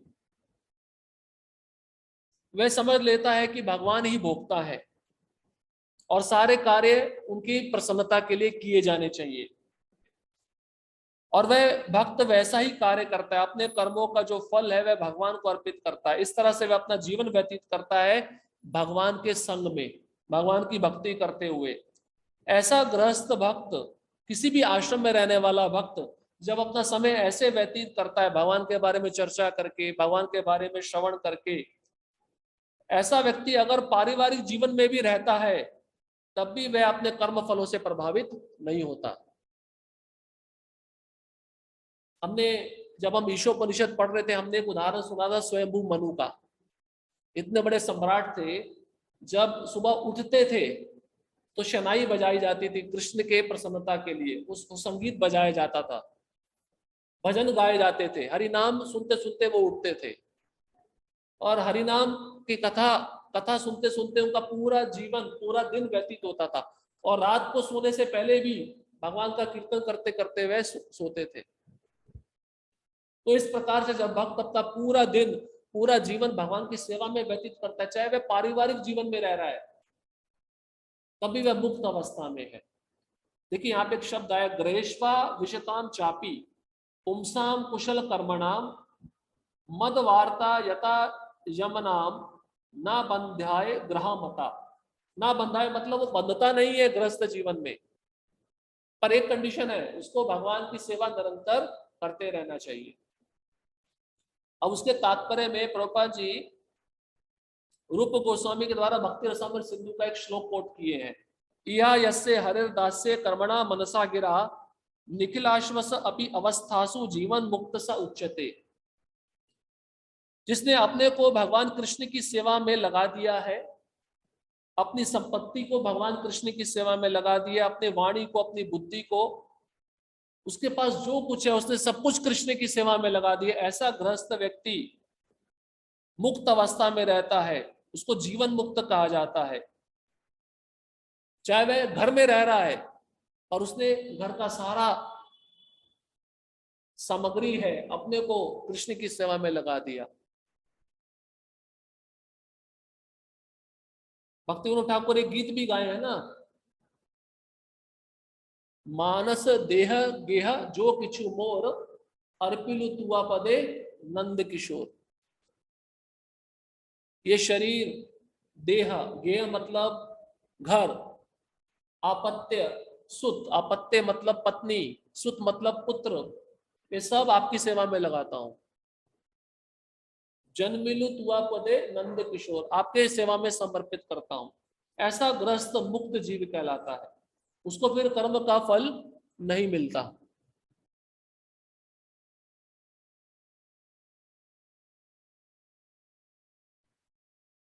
प्रभुपाद जी तात्पर्य में लिख रहे हैं, एक व्यक्ति जब पारिवारिक जीवन में रहता है, वह कर्मों के फल से बहुत आसक्त हो जाता है और कर्मों के फल को भोगना चाहता है।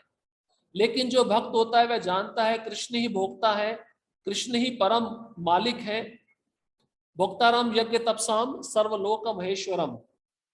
तो वह भक्त किसी भी वस्तु पे अपना अधिकार नहीं दिखाता, क्योंकि वह जानता है प्रत्येक वस्तु किसकी है, कृष्ण की है।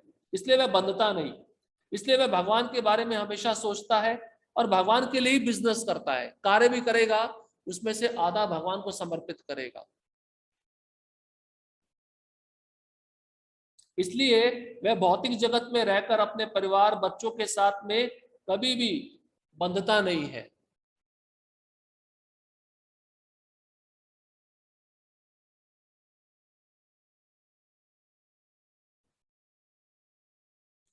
कृष्ण भजने यहाँ है अनुकूल, विषय बलिया त्यागे ता है भूल।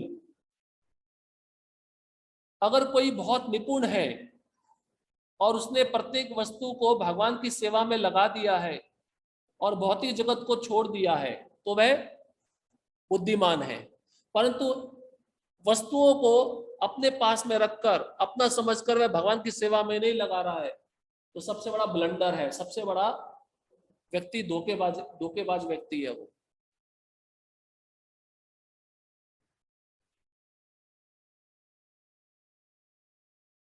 इसलिए भगवत गीता के 3 अध्याय के 19वें श्लोक में भी कहा गया है, तस्माद आसक्तः सततम कार्यम कर्म समाचरा असक्तो ही आचरण कर्म परम आपनोति पुरुषः। इसलिए बिना आसक्त हुए अपने कर्मों के फल को एक कर्तव्य समझकर जो कोई करता है बिना आसक्ति के, वो भगवान को प्राप्त कर लेता है।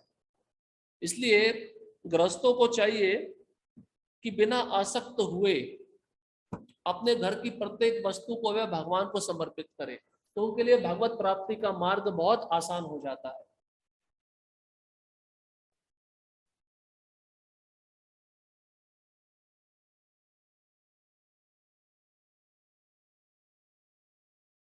देखिए उसी तात्पर्य में एक बहुत अच्छा उदाहरण बताया प्रभुपाद जी 4.30.19। जो हमें भवरोग में फंसा रहा है जो वस्तु, उसको आप भगवान की सेवा में लगा दोगे, वही वस्तु आपको मुक्त कर देगी। उदाहरण क्या है, जैसे मान लो किसी को ज्यादा दूध पीने से उसको अपच हो गया, तो उसका उपाय क्या है? दूध का ही आइटम क्या है? दही है। तो दही खाने से उसका जो रोग है वो ठीक हो जाएगा। मतलब क्या, अगर व्यक्ति बहुत धन कमा रहा है, पैसा उसके पास ज्यादा है, कर्मी जीवन में पैसे से बहुत आसक्त है, तो बंधन का कारण है वो पैसा उसके लिए। पर जैसे वो भक्त बन गया, उस पैसे को उसने भगवान की सेवा में लगा दिया, वही पैसा उसकी मुक्ति का साधन बन गया।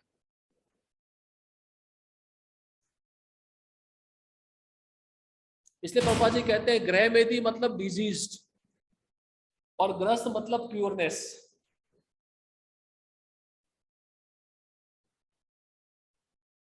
इसलिए बड़े बड़े राजा थे, देखिए पृथु महाराज थे, जनक महाराज थे, और ध्रुव महाराज थे। इनको जितना संपत्ति मिला, उन्होंने उस संपत्ति का उपयोग किसकी सेवा में किया? भगवान की सेवा में किया।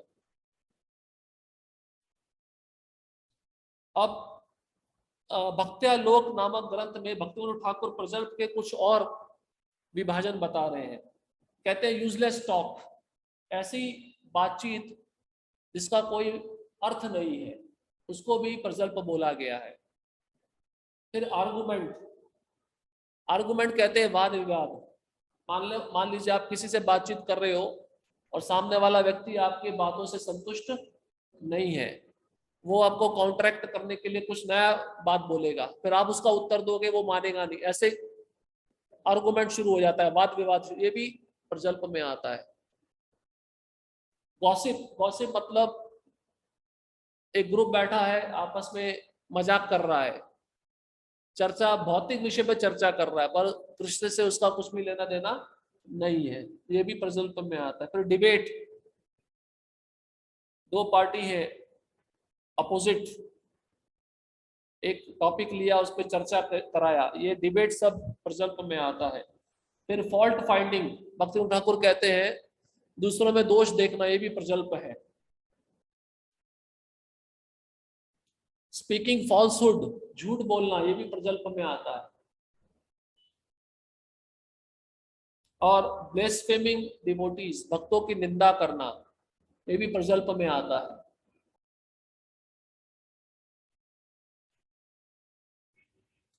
फिर भक्तिविनोद ठाकुर इसका एक उपाय बताते हैं, इन सबसे बचने का उपाय है एकांत में रहो। एकांत में कैसे रहेंगे? हाँ, एकांत मतलब भक्तों के संग में रहो, ऐसे भक्तों के संग में जिनका उद्देश्य भगवान को प्राप्त करना, उसको एकांती बोला जाता है। भागवतम के 11वें स्कंद में जब दत्तात्रेय भगवान ने 24 गुरु स्वीकार किए, उसमें से एक गुरु किसको बनाया कि दो व्यक्ति साथ में रहने नहीं चाहिए, एकांत अच्छा है, वो सिद्ध भक्तों के लिए अच्छा है, बट जो नव दीक्षित है उनके लिए अच्छा नहीं है। तो एक उदाहरण बताया है, एक स्त्री थी, उसके माता पिता कुछ समय के लिए बाहर गए थे, और घर में आने में थोड़ा देरी थी, इतने में उस लड़की को देखने के लिए कुछ लोग आ गए, और वो धान कूट रही थी। धान कूटते कूटते उसके हाथों की जो चूड़ियां हैं बज रही थी। अब उसने उन सब अतिथियों को बिठाया और धान कूटने लगी। फिर उसको विचार आया, अगर मैं ऐसे धान कूटती रहूंगी तो इसका आवाज उनको सुनाई देगा, और उनको लगेगा ये बहुत गरीब घर के हैं, ये धान खाते हैं कूट कर, तो इससे अच्छा है चूड़ियां जो बज रही है आवाज ना आए। इसलिए उसने फिर सारी चूड़ियां निकाल के दो दो रखी, दो इस हाथ में, दो इस हाथ में।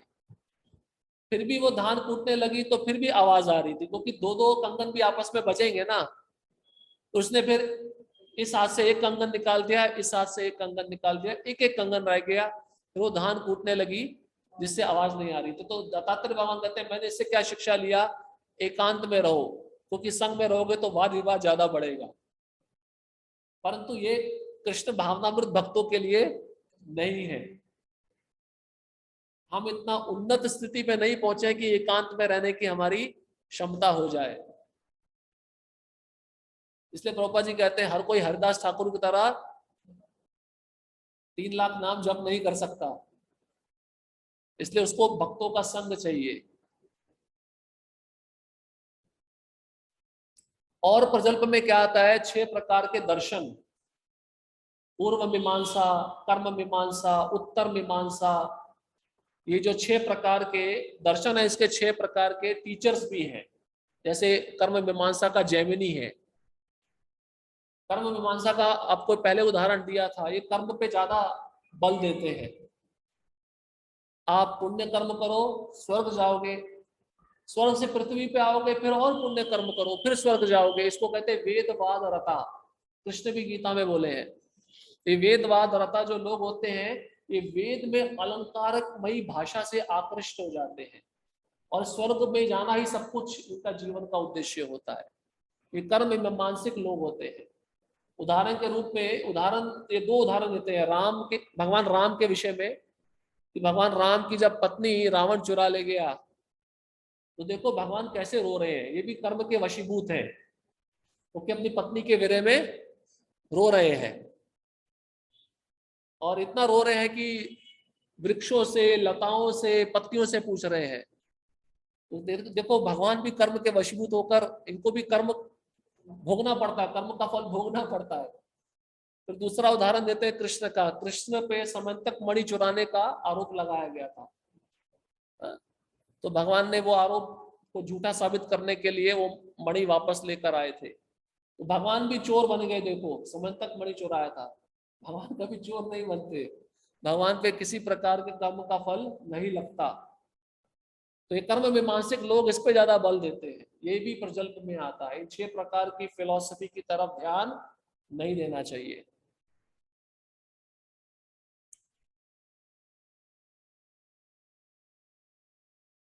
ये जो वेदवादरता लोग होते हैं, जब ये सिद्ध कर देते हैं कि कर्म ही श्रेष्ठ है और भगवान भी कर्म के वशीभूत हो जाते हैं, तो ये भगवान की सत्ता को नकार देते हैं, भगवान की सुप्रीमेसी को डिमिनिश्ड कर देते हैं, स्वीकार नहीं करते। दूसरा परिणाम क्या होता है, बारंबार जन्म मृत्यु के चक्कर में फंसे रहते हैं, कभी भी उससे मुक्त नहीं हो पाएंगे। और ऐसा बारंबार बोलने से इनका हृदय कठोर हो जाता है।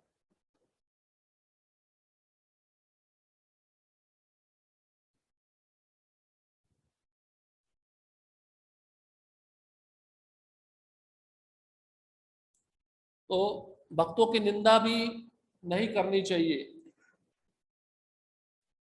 इसमें 2 उदाहरण आते हैं, ये भी प्रजल्प में है। जैसे इंद्र ने बृहस्पति का अपमान किया था। इंद्र जब अपने पद पे बैठे थे, तो बृहस्पति रोज की तरह आते थे। तो शिष्य का एक एटिकेट, एक सदाचार है, गुरु को देखते ही प्रणाम करना। तो इंद्र ने सोचा रोज आते हैं, इसमें कोई नई बात क्या है। देखिए कितना सूक्ष्म विचार है। जितनी बार गुरु देखते हैं उतनी बार प्रणाम करना चाहिए, जितने बार आप विग्रह का दर्शन करो उतनी बार प्रणाम करना चाहिए, ये नियम है। अब इंद्र ने सोचा रोज आते हैं, रोज प्रणाम करता हूं, आज कोई नई बात नहीं, आज प्रणाम नहीं करता हूं। तो बृहस्पति समझ गए, इसको अपने पद का बहुत गर्व हो गया है, तुरंत बिना बताए वहां से अदृश्य हो गए। और तभी इंद्र जो थे अपने ऐश्वर्य से विहीन हो गए। और दूसरा रामचंद्रपुरी इसका उदाहरण है। रामचंद्रपुरी जो ईश्वरपुरी के शिष्य थे, चैतन्य महाप्रभु के, क्षमा करिए, ईश्वरपुरी के गुरु भाई थे और माधवेंद्रपुरी के शिष्य थे। एक तरह से चैतन्य महाप्रभु के गुरु ही लगते थे। क्या करते थे, जगन्नाथपुरी में आते थे तो भक्तों को पंक्ति में बिठाकर प्रसाद सर्विंग करते थे। प्रसाद सर्विंग करते करते ज्यादा प्लेट में डाल देते थे, और जब भक्त नहीं खा पाता था तो फिर निंदा करते थे, देखो ये भक्त कितना ज्यादा खा रहा है। इस प्रकार से उन्होंने भक्तों की निंदा की। फिर एक बार अपने गुरु की निंदा की, जब उनके गुरु अंतिम समय में भगवान कृष्ण का स्मरण कर रहे थे, उनकी आंखों से आंसू आ रहे थे, तो उन्होंने कहा आप सन्यासी हो, आप ब्रह्म का चिंतन करो। ब्रह्म मतलब क्या, भगवान के शरीर से जो ज्योति निकलती है उसका चिंतन करो। ये कृष्ण का चिंतन करके आपको क्या मिलेगा। तो माधवेंद्रपुरी ने कहा कि अभी तुम्हारा चेहरा देखते हुए मैं अगर शरीर छोड़ा तो मैं निश्चित नरक में जाऊंगा, तुम अभी के अभी यहाँ से चले जाओ। तो गुरु के प्रति अपराध किया, वैष्णव के प्रति अपराध किया, तो अंतिम अपराध क्या रह गया? भगवान बच गए ना, भगवान के प्रति अपराध बाकी रह गया। चैतन्य महाप्रभु गंभीरा में रहते थे और कभी कभार गर्मी के कारण छोटी छोटी चींटियां निकल आती हैं नीचे पृथ्वी से। तो गंभीरा में उस कमरे में जाकर रामचंद्रपुरी ने देखा कि चैतन्य महाप्रभु के रूम में चींटियां, इसका मतलब ये सन्यासी कुछ मिष्ठान खाता है, इसने मिष्ठान छिपा के रखा हुआ है। और उन्होंने डायरेक्ट बोला महाप्रभु को कि आप मिष्ठान खाते हो इसलिए आपके रूम में चींटियां मिल रही हैं। तो चैतन्य महाप्रभु डर के मारे जितना खाते थे उसका आधा कर दिया। तो पहले गुरु के प्रति अपराध, फिर वैष्णव के प्रति अपराध, अंतिम में कौन सा अपराध बचा? भगवान के प्रति। ये सब प्रजल्प में आता है।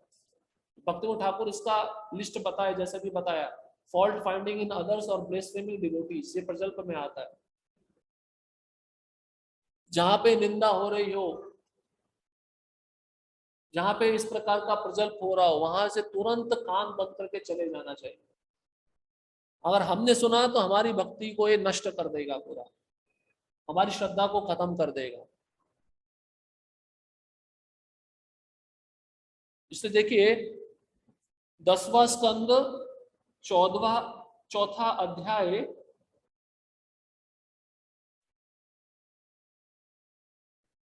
46 नंबर वर्स 10.4.46 भागवतम का।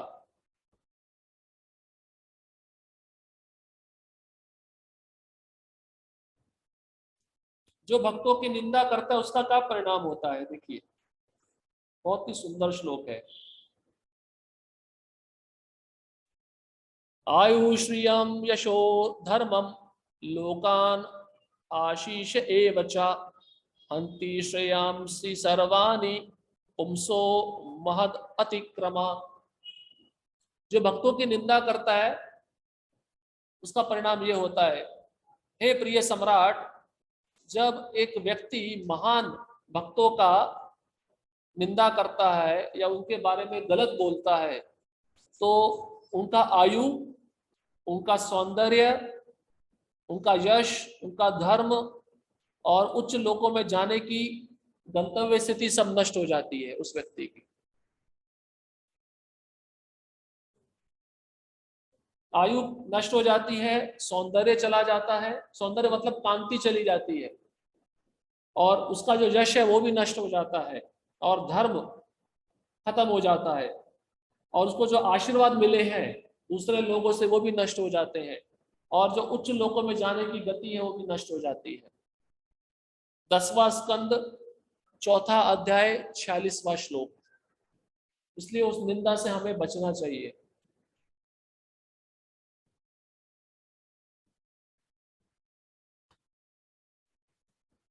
अब प्रभुपाद जी तात्पर्य में आगे क्या कहते हैं, जनसंग पे आ रहे हैं। उन्होंने नियमाग्रह थोड़ा बाद में बताया है। जनसंग का अर्थ है कृष्ण भावनामृत में रुचि ना रखने वाले व्यक्तियों की संगति करना। मनुष्य को चाहिए कि ऐसी संगति से सर्वथा दूर रहे। अतएव श्री नरोत्तम दास ठाकुर ने हमें केवल कृष्ण भावना भावित भक्तों की संगति में भक्त सनेवास रहने का उपदेश दिया है। मनुष्य को चाहिए कि वह भगवत भक्तों की संगति में रहकर सदैव कृष्ण की सेवा में संलग्न रहे। समान व्यापार में संलग्न व्यक्तियों की संगति व्यापार में उन्नति के लिए लाभप्रद होती है। फलस्वरूप भौतिकतावादी लोग अपने प्रयासों को बढ़ाने के लिए तरह तरह के संगठन तथा क्लब बनाते हैं।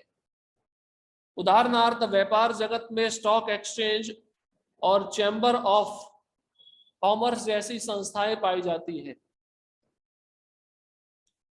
इसी प्रकार हमने कृष्ण भावनामृत का अंतर्राष्ट्रीय संघ स्थापित किया है, जो लोगों को अवसर प्रदान करेगा कि वह उन लोगों की संगति करें जो कृष्ण को भूले नहीं है। हमारे इस्कॉन आंदोलन द्वारा प्रदत्त यह आध्यात्मिक सानिध्य दिनों दिन बढ़ता जा रहा है। विश्व के विभिन्न भागों से अनेक लोग अपनी सुप्त कृष्ण चेतना को जगाने के लिए इस संघ में सम्मिलित हो रहे हैं। अब जनसंघ के बारे में प्रभुपाद जी कहते हैं, जनसंघ मतलब अभक्तों से दूर रहना। अब इसमें मायावादी भी आते हैं, भुक्ति कामी भी आते हैं, सिद्धि कामी भी आते हैं, मुक्ति कामी भी आते हैं। इन सब से दूर रहना चाहिए भक्तों को।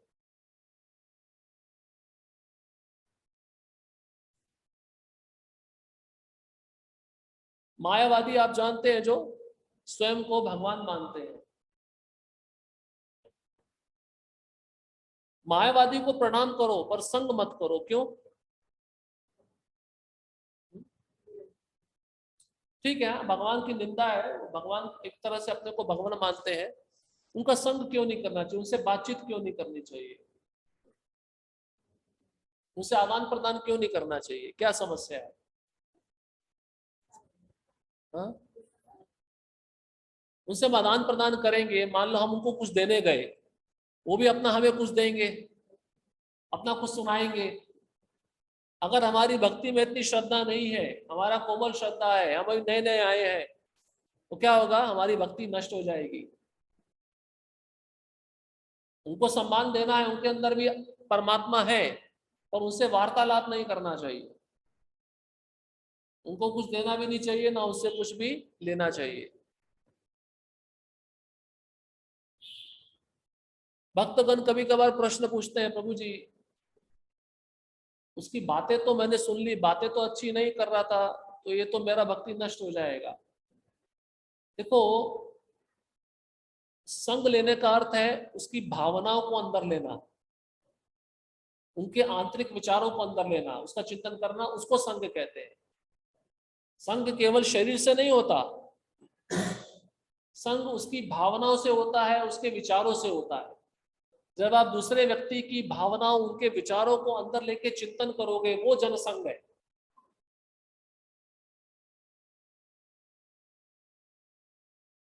इसलिए उससे हमें बचना चाहिए।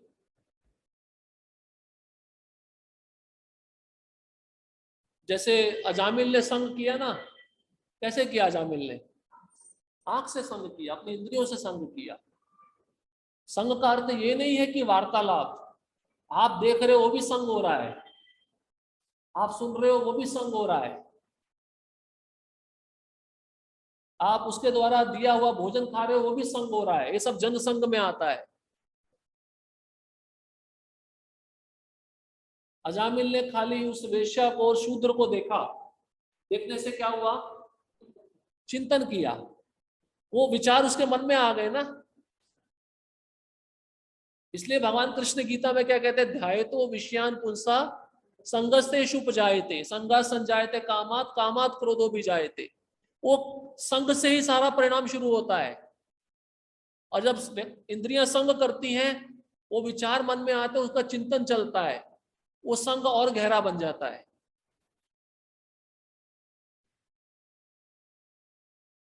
इसलिए जनसंग से बचना चाहिए भक्त को। अब प्रश्न ये भी उठता है, फिर प्रचार कैसे करें?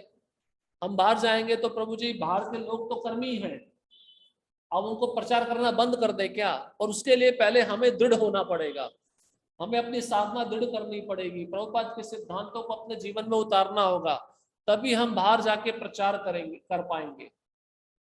आपका मॉर्निंग प्रोग्राम ही ढीला ढाला है, आप सुबह उठते ही नहीं हो, आलस के कारण देर से उठते हो, 16 माला भी एक जगह पे नहीं हो पा रही है, भागवतम श्रवण नहीं हो पा रहा है, भक्तों का संग नियमित रूप से नहीं हो पा रहा है। इस अवस्था में अगर बाहर जाके आप प्रचार करोगे, क्या परिणाम होगा? आप उनको प्रभावित नहीं कर पाओगे, उनके द्वारा आप प्रभावित हो जाओगे। इसलिए प्रभुपाद जी ने एक नियम बनाया है, जब भी प्रचार के लिए कोई जाएगा, 2 भक्त एक साथ जाएंगे, अकेला कोई भी नहीं जाएगा। 2 क्यों जाएंगे? अगर अकेला फंस गया तो दूसरा उसको बचा सकता है।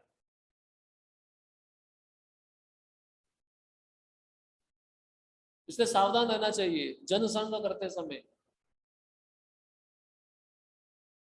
और एक ही व्यक्ति पे आसक्त नहीं होना चाहिए।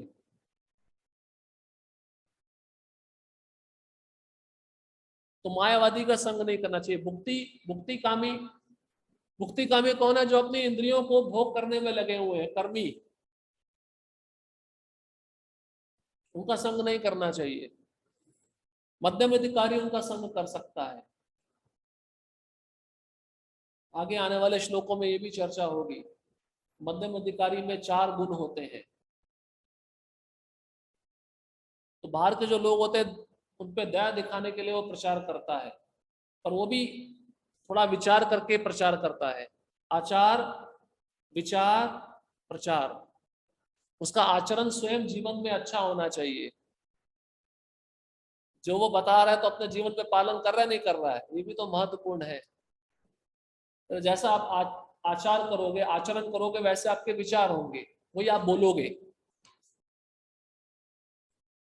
आपका आचरण कृष्ण भावनामृत है तो आपके विचार भी कृष्ण भावनामृत होंगे, और फिर आप वही प्रभुपाद की पुस्तकें पढ़ के बाहर प्रचार कर सकते हो। इसलिए भुक्ति कामी लोगों का संग मध्यम अधिकारी करके उनको प्रचार करके भक्ति में लगा सकता है, और उत्तम अधिकारी तो उनको एक क्षण में भक्त बना सकता है। जैसे श्रील प्रभुपाद जी ने जो हिप्पियों को भक्त बनाया, ये बहुत सर्वश्रेष्ठ उदाहरण है। ऐसे लोग जिनको वैदिक संस्कृति के बारे में कुछ भी पता नहीं है, तो संसार के भोगों में लिप्त है, ऐसे भुक्ति कामियों को प्रभुपाद जी ने शुद्ध भक्त बना दिया। फिर मुक्ति कामी का भी संग नहीं करना चाहिए। जो मुक्ति चाहता है, निर्वाण में रहना चाहता है, अपने अस्तित्व को विलीन करना चाहता है। और चौथा सिद्धि कामी, जो सिद्धि प्राप्त करने के इच्छुक है, उनका भी संग नहीं करना चाहिए। इसका आगे और चर्चा आएगा। चैतन्य महाप्रभु बोले हैं, असत्संग त्याग यही वैष्णव आचार, एक स्त्री संगी कृष्ण और एक कृष्ण अभक्त आर। सत्संग का त्याग करने पर, असत्संग का त्याग करने पर जो सत्संग करता है वो वैष्णव का आचार है। फिर ऐसे स्त्री संगी भी होते हैं जो स्त्री के प्रति बहुत कामुक रहते हैं, उनका भी संग नहीं करना चाहिए। शास्त्र ऐसा कहता है, स्त्री से ज्यादा खतरनाक तो स्त्री कामुक पुरुष होते हैं, ज्यादा खतरनाक होता है। क्यों? क्योंकि उनके विचारों में ही वो विचार, उनके हृदय में वो विचार रहते हैं। केवल उनका संग करने से वो आपके विचारों को दूषित कर देंगे। ऐसे पुरुष उन स्त्रियों की अपेक्षा उनका संग करना ज्यादा खतरनाक है, जो स्त्री संग में लिप्त रहते हैं।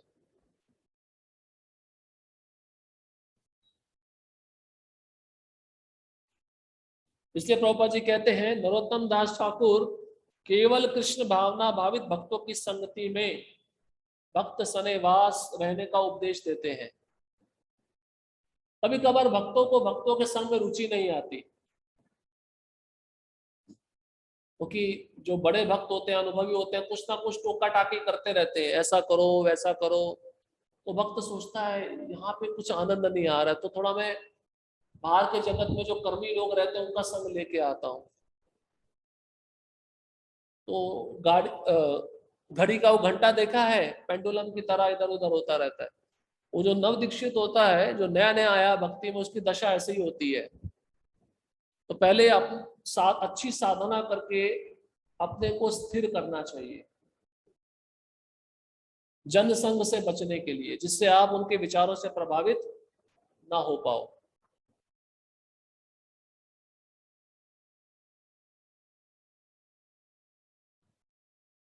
और प्रभुपाद जी कहते हैं, इस जगत में हर एक व्यक्ति ने अपना अपना संग बना के रखा हुआ है, क्योंकि उसके पीछे उद्देश्य क्या है? उनकी भौतिकता में प्रगति हो। प्रभुपाद जी उदाहरण बता रहे हैं, स्टॉक एक्सचेंज में चैम्बर ऑफ कॉमर्स, कौन सा शेयर कल बढ़ेगा, उसका दाम कितना होगा, तो आपको वहां पे जाके पता लग सकता है। जो शेयर मार्केट होल्डर है, किस शेयर पे कितना पैसा लगाना है। और व्यापार जगत में भी हर एक व्यक्ति ने अपना अपना संगठन बनाया हुआ है, एसोसिएशन। और प्रभु जी कहते हैं, इसी के विपरीत हमने भी एक संस्था बनाई है। उस संस्था का नाम क्या है? कृष्ण भावनामृत आंदोलन, अंतरराष्ट्रीय श्री कृष्ण भावनामृत संघ, इसका उद्देश्य क्या है? इसका उद्देश्य है ऐसे लोगों को अवसर देना जो कृष्ण को भूल चुके हैं, कि वह भक्तों के संग में आए और उनका जो सुप्त कृष्ण भावनामृत है वो जागृत हो जाए। और जब सुप्त कृष्ण भावनामृत जागृत हो जाएगा तो भक्त अपनी वास्तविक स्थिति को पहचान कर वैसा कार्य करेगा। और जब भक्ति करेगा तो कहाँ जाएगा? भगवान के धाम वापस जाएगा।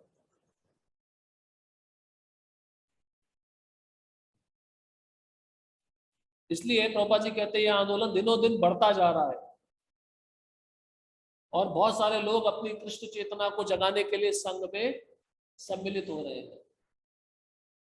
हम अपनी आंखों से देख रहे हैं, प्रभुपाद जी जब गए तो 108 मंदिर थे, अभी पूरे विश्व में कितने मंदिर हो गए? 700 से अधिक मंदिर है। तो प्रचार बढ़ा नहीं बढ़ा है, और ये प्रचार और बढ़ता जाएगा। इसलिए प्रभुपाद जी कहते थे जो भक्त सीरियस है, सिंसियर है, गंभीर है, उनको और अच्छा शिक्षण मिलना चाहिए और उनका अच्छा ट्रेनिंग होना चाहिए। उसको कहते हैं बॉइलिंग द मिल्क। दूध को जब बारंबार उबालते रहते तो क्या बनता है? बासुंदी बनती है, दूध से भी ज्यादा मीठी होती है। तो ऐसे वक्त जब अपने को साधना करते करते, सेवा करते करते निखारता है और गंभीर बनता है तो वह और भक्तों को ला सकता है भक्ति में अपनी शक्ति के अनुसार। इसलिए चैतन्य चरितामृत में क्या कहा गया है? कृष्ण शक्ति बिना नहीं तार प्रवर्तन। ये जो प्रचार कार्य होता है कृष्ण की शक्ति के द्वारा संपन्न होता है। हम अपने इच्छा के अनुसार अपने बल पे प्रचार नहीं कर सकते। इसलिए हम प्रचार में सफल हो रहे तो मतलब कृष्ण की शक्ति हमारे साथ में है और वो कार्य कर रही है, हम तो खाली निमित्त मात्र है। इसलिए प्रभुपाद जी देखिए उन्होंने कभी भी इस संस्था का श्रेय अपने को नहीं दिया, उन्होंने इसका श्रेय अपने गुरु महाराज को दिया। क्या कहते थे? जो ये शिष्य आ रहे हैं मेरे गुरु महाराज मेरे पास भेज रहे हैं इनको भक्त बनाने के लिए। ये शुद्ध भक्त का एक भाव होता है।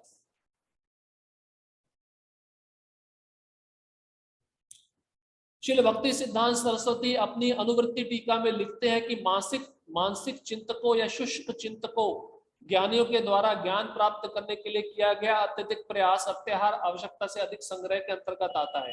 फिर अत्याहार आ गया।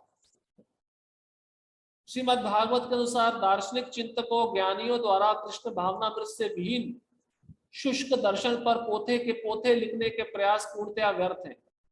तो भक्ति सिद्धांत महाराज ने एक अनुवृत्ति टीका लिखी है जिसमें स्पष्ट बताया गया है ऐसे ज्ञानी जो मानसिक चिंतन करते रहते हैं, मन के आधार पर तर्क वितर्क करते हैं, तो ये भी अत्याहार कहलाता है। इनका संग करना भी क्या है? अत्याहार है। और ऐसे लोग क्या करते हैं? पोथे के पोथे लिखते रहते हैं जिसमें कृष्ण भावनामृत का कुछ भी वर्णन नहीं है। ये अत्याहार है, इससे बचना चाहिए। आर्थिक विकास पर अनेक ग्रंथ लिखने वाले कर्मियों का कर्म भी अत्याहार की कोटि में आता है। पैसा कैसे कमाया जाए, करोड़पति कैसे बना जाए, इस पे भी बहुत सारे किताबें लिखी गई है। ये पढ़ोगे तो ये भी अत्याहार है। एक पुस्तक और भी लिखी गई है, सुसाइड कैसे किया जाए, आत्महत्या कैसे की जाए। हर चीज उपलब्ध है बाजार में, हर एक की रुचि के अनुसार। माया देवी सोचते हैं कहीं ना कहीं तो जीव फंसेगा, इसलिए हर एक विज्ञापन मैंने लगा के रखा हुआ है। बच्चा जाता है ना मार्केट में, डी मार्ट में जाता है, सब चीजें दिखती हैं, ये भी ले लूं वो भी ले लूं, वो हमारी स्थिति है। इसी तरह जिन्हें कृष्ण भावनामृत की कोई इच्छा नहीं है और जो अधिक वस्तुओं को पाने के लिए इच्छुक रहते हैं, चाहे वह वैज्ञानिक ज्ञान हो या धन का लाभ हो, वह सब अत्याहार के क्षेत्र में आते हैं। देखिए कितना विस्तीर्ण अत्याहार, खाली अर्थ बताया है, धन संग्रह और ज्यादा भोजन, अत्याहार। अत्याहार कौन कौन सी श्रेणी में आ रहा है देख लीजिए। कर्मी जन भावी पीढ़ियों के लिए अधिक अधिक धन संचित करने के लिए श्रम करते हैं, क्योंकि वे अपने भविष्य को नहीं जानते। देखा ना आपने, जो पिता है, दादा है, आने वाली पीढ़ी के लिए बहुत पैसा इकट्ठा करेंगे, 1 दुकान, 2 दुकान, 3 दुकान, 4 दुकान, अपने बारे में कुछ पता नहीं, अपने भविष्य का कुछ पता नहीं है। ये सब अत्याचार है। ऐसे मूर्ख व्यक्ति अपने पुत्रों तथा पौत्रों के लिए अधिकाधिक धन प्राप्त करने में रुचि रखने के कारण यह भी नहीं जान पाते कि अगले जीवन में उनकी स्थिति क्या होगी। आप श्रम करके इतना पैसा कमा रहे हो अपने बच्चों के लिए, आप तो भोग नहीं रहे हो, और आपकी मृत्यु हो जाएगी, आनंद वो लेंगे, मेहनत आपने किया, और आपको पता नहीं है कि आप कहां जाने वाले हो। इस बात को प्रत्यक्ष करने वाली अनेक घटनाएं हैं। एक बार एक कर्मी ने अपने पुत्रों तथा पौत्रों के लिए प्रचुर संपत्ति एकत्र कर ली, लेकिन आगे चलकर कर्म के अनुसार उसे एक मोची के घर में जन्म लेना पड़ा, जो उस इमारत के पास स्थित था, जिसे उसने पूर्व जन्म में अपने लड़कों के लिए बनवाया था। ऐसा संयोग हुआ कि जब यह मोची अपने पहले वाले मकान में आया, तो उसके पहले वाले पुत्रों तथा पौत्रों ने उसे जूतों से पीटा। जब तक कर्मी तथा ज्ञानी कृष्ण भावनामृत में रुचि नहीं लेते, तब तक वे व्यर्थ के कार्यों में अपना जीवन बिताते रहेंगे। तो जब व्यक्ति ज्यादा धन कमा रहा है अपने घर के लोगों के लिए, इसका अर्थ क्या है? घर के प्रति आसक्त है, और घर के साथ साथ घर के जो सदस्य हैं उनके लिए भी आसक्त है।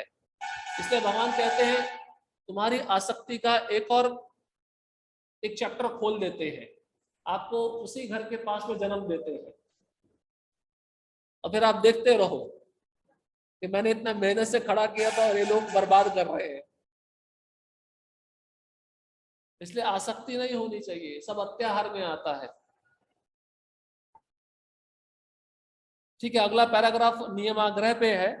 नियमाग्रह कल चर्चा करेंगे, और थोड़ा जनसंघ के बारे में और बताएंगे आपको।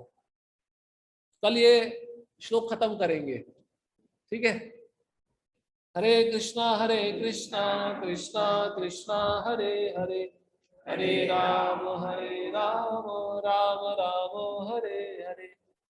श्रील प्रभुपाद की जय।